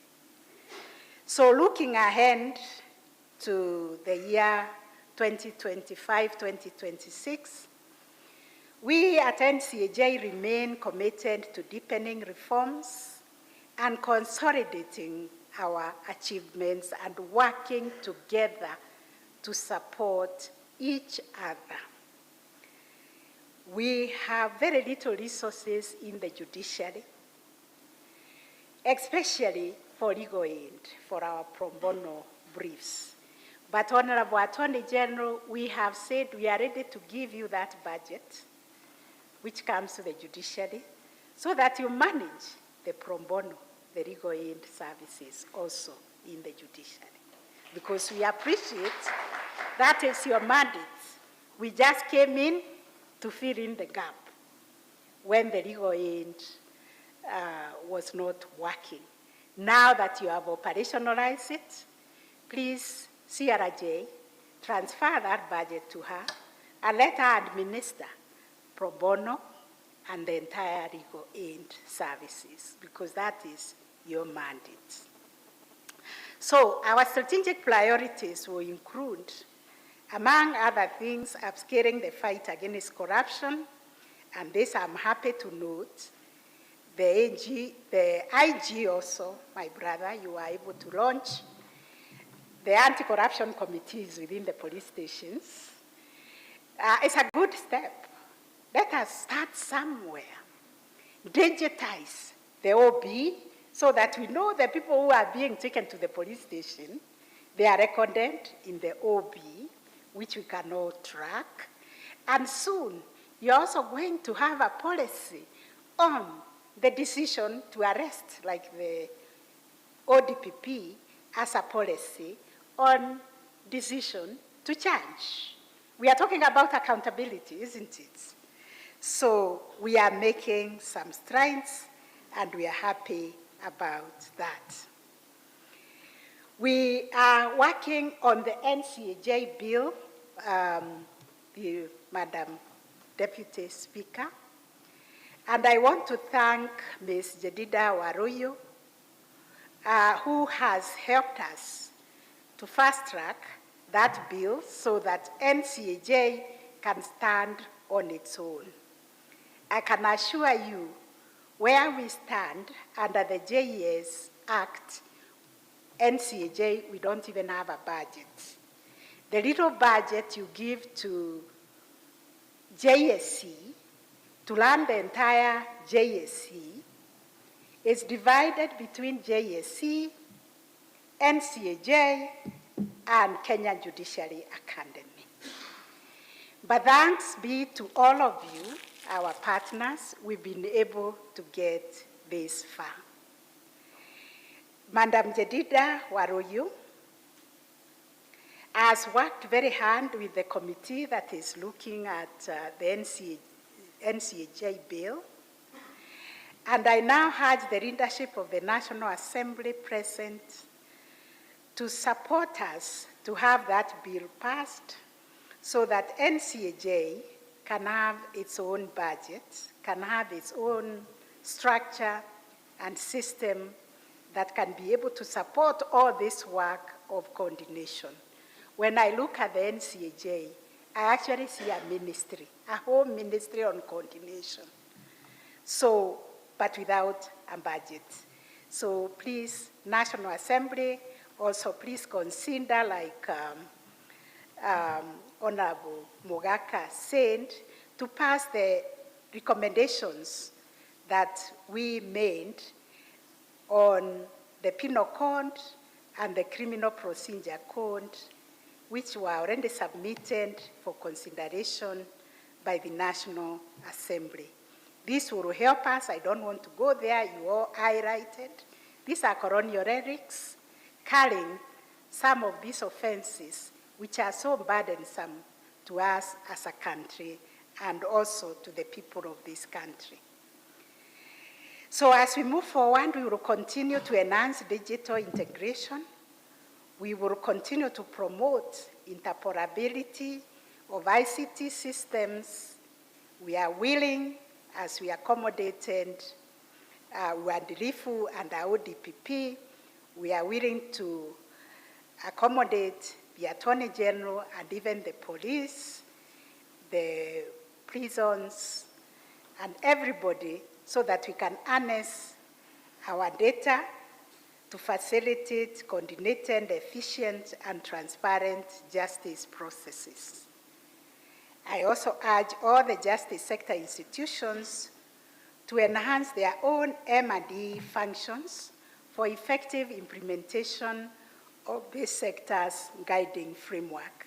Fortunately, the guiding framework tells us what we need to do in each of the sectors.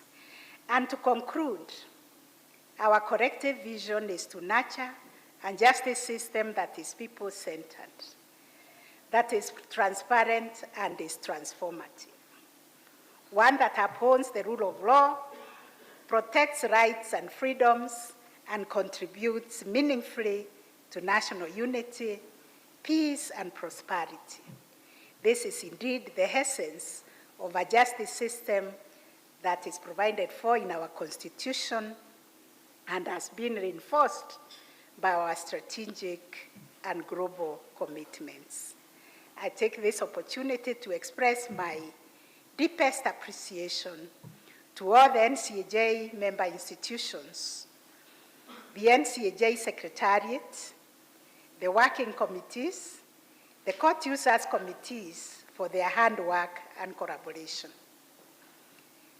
We were criticized one time that NCAJ is heavily leaning on the judiciary, but we welcomed everybody. That's why we have the DPP as the vice chair, and we have the council members who are ends of the institutions.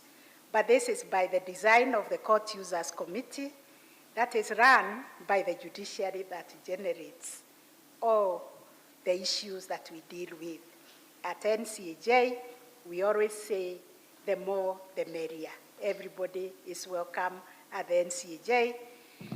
And as we move forward, I urge all the justice sectors and actors, both state and non-state, to sustain this momentum.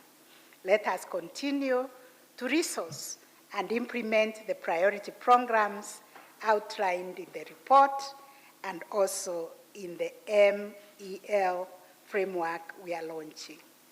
Let us also embrace innovation, learning, and shared responsibility as we work towards a justice system that reflects the aspirations of every Kenyan. I thank all of you for your unwavering dedication to justice and to the people of Kenya for giving us this opportunity to serve them and be of service to them.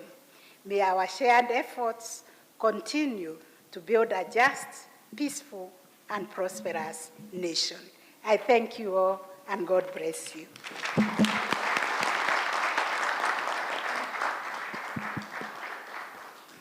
Hiyo makofi haijatosha, nataka tupashe.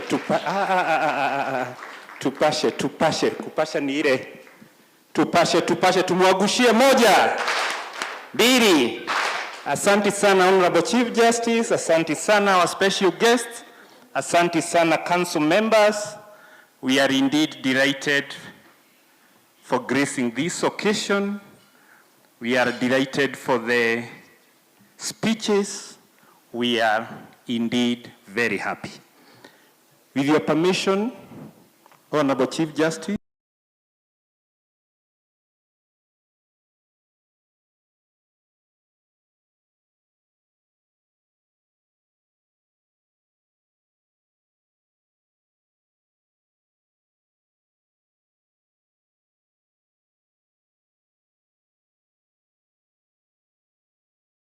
And then we'll take 3 photos. The photos will be, 1, all those who have spoken today. Number 2, council members and partners will join the second photo. And then number 3, the team that has prepared the report joined by NCAJ Secretariat. So with your permission, Honorable Chief Justice, I will request you to step forward, and I will also request someone to assist me in moving this podium out of here.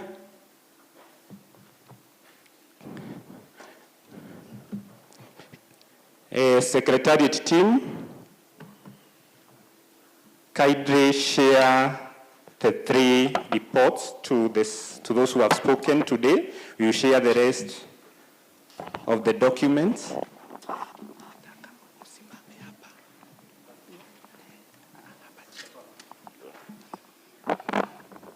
All the speakers of today, the CS, Deputy Speaker, kujeni hapa tafadhali.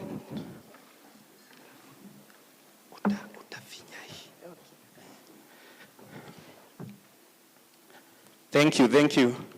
Tupige laini hapo. I was trembling when I was holding that gadget. I have given the Honorable CJ nisifinye kimakosa, and then we launch.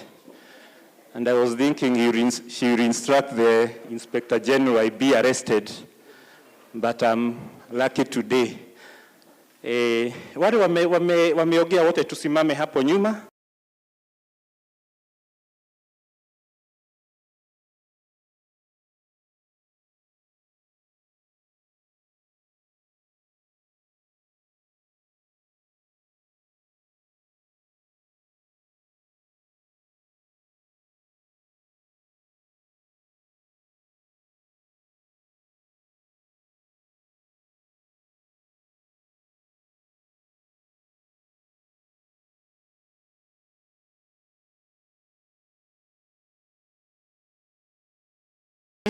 This is a big moment around.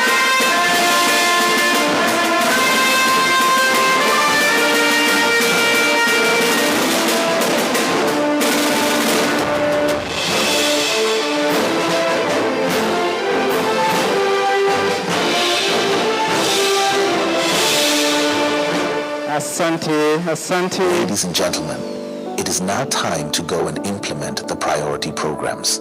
It is time to join hands, enhance collaboration and partnership. We have the annual report, which outlines priority programs for the justice sector and the monitoring, evaluation, and learning guiding framework to support their implementation. Going forward, let us endeavor to ensure that justice is people-centered. Asanteni sana kwa unyenyekevu. Nitaomba tusimame hapa mbele chini ndio tuanze picha ya kwanza. Secretariat team tuweze kuwapea vitabu, ni vitabu 3. Sijui kama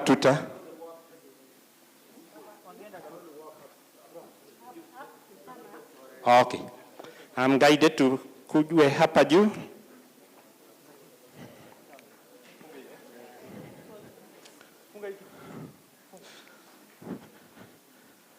Someone to assist with the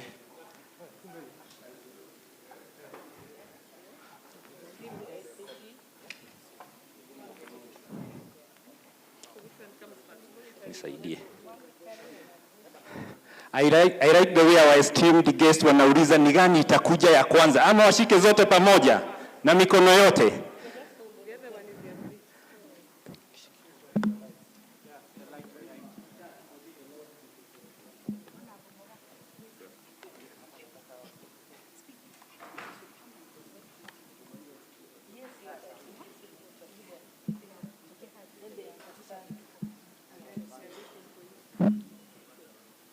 Tell us when you are ready.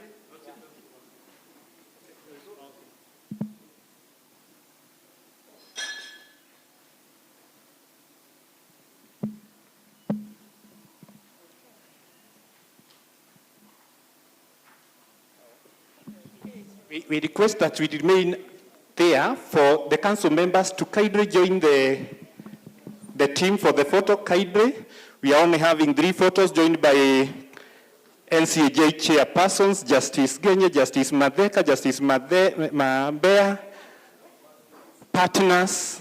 Kindly join the podium so that we can have the photo.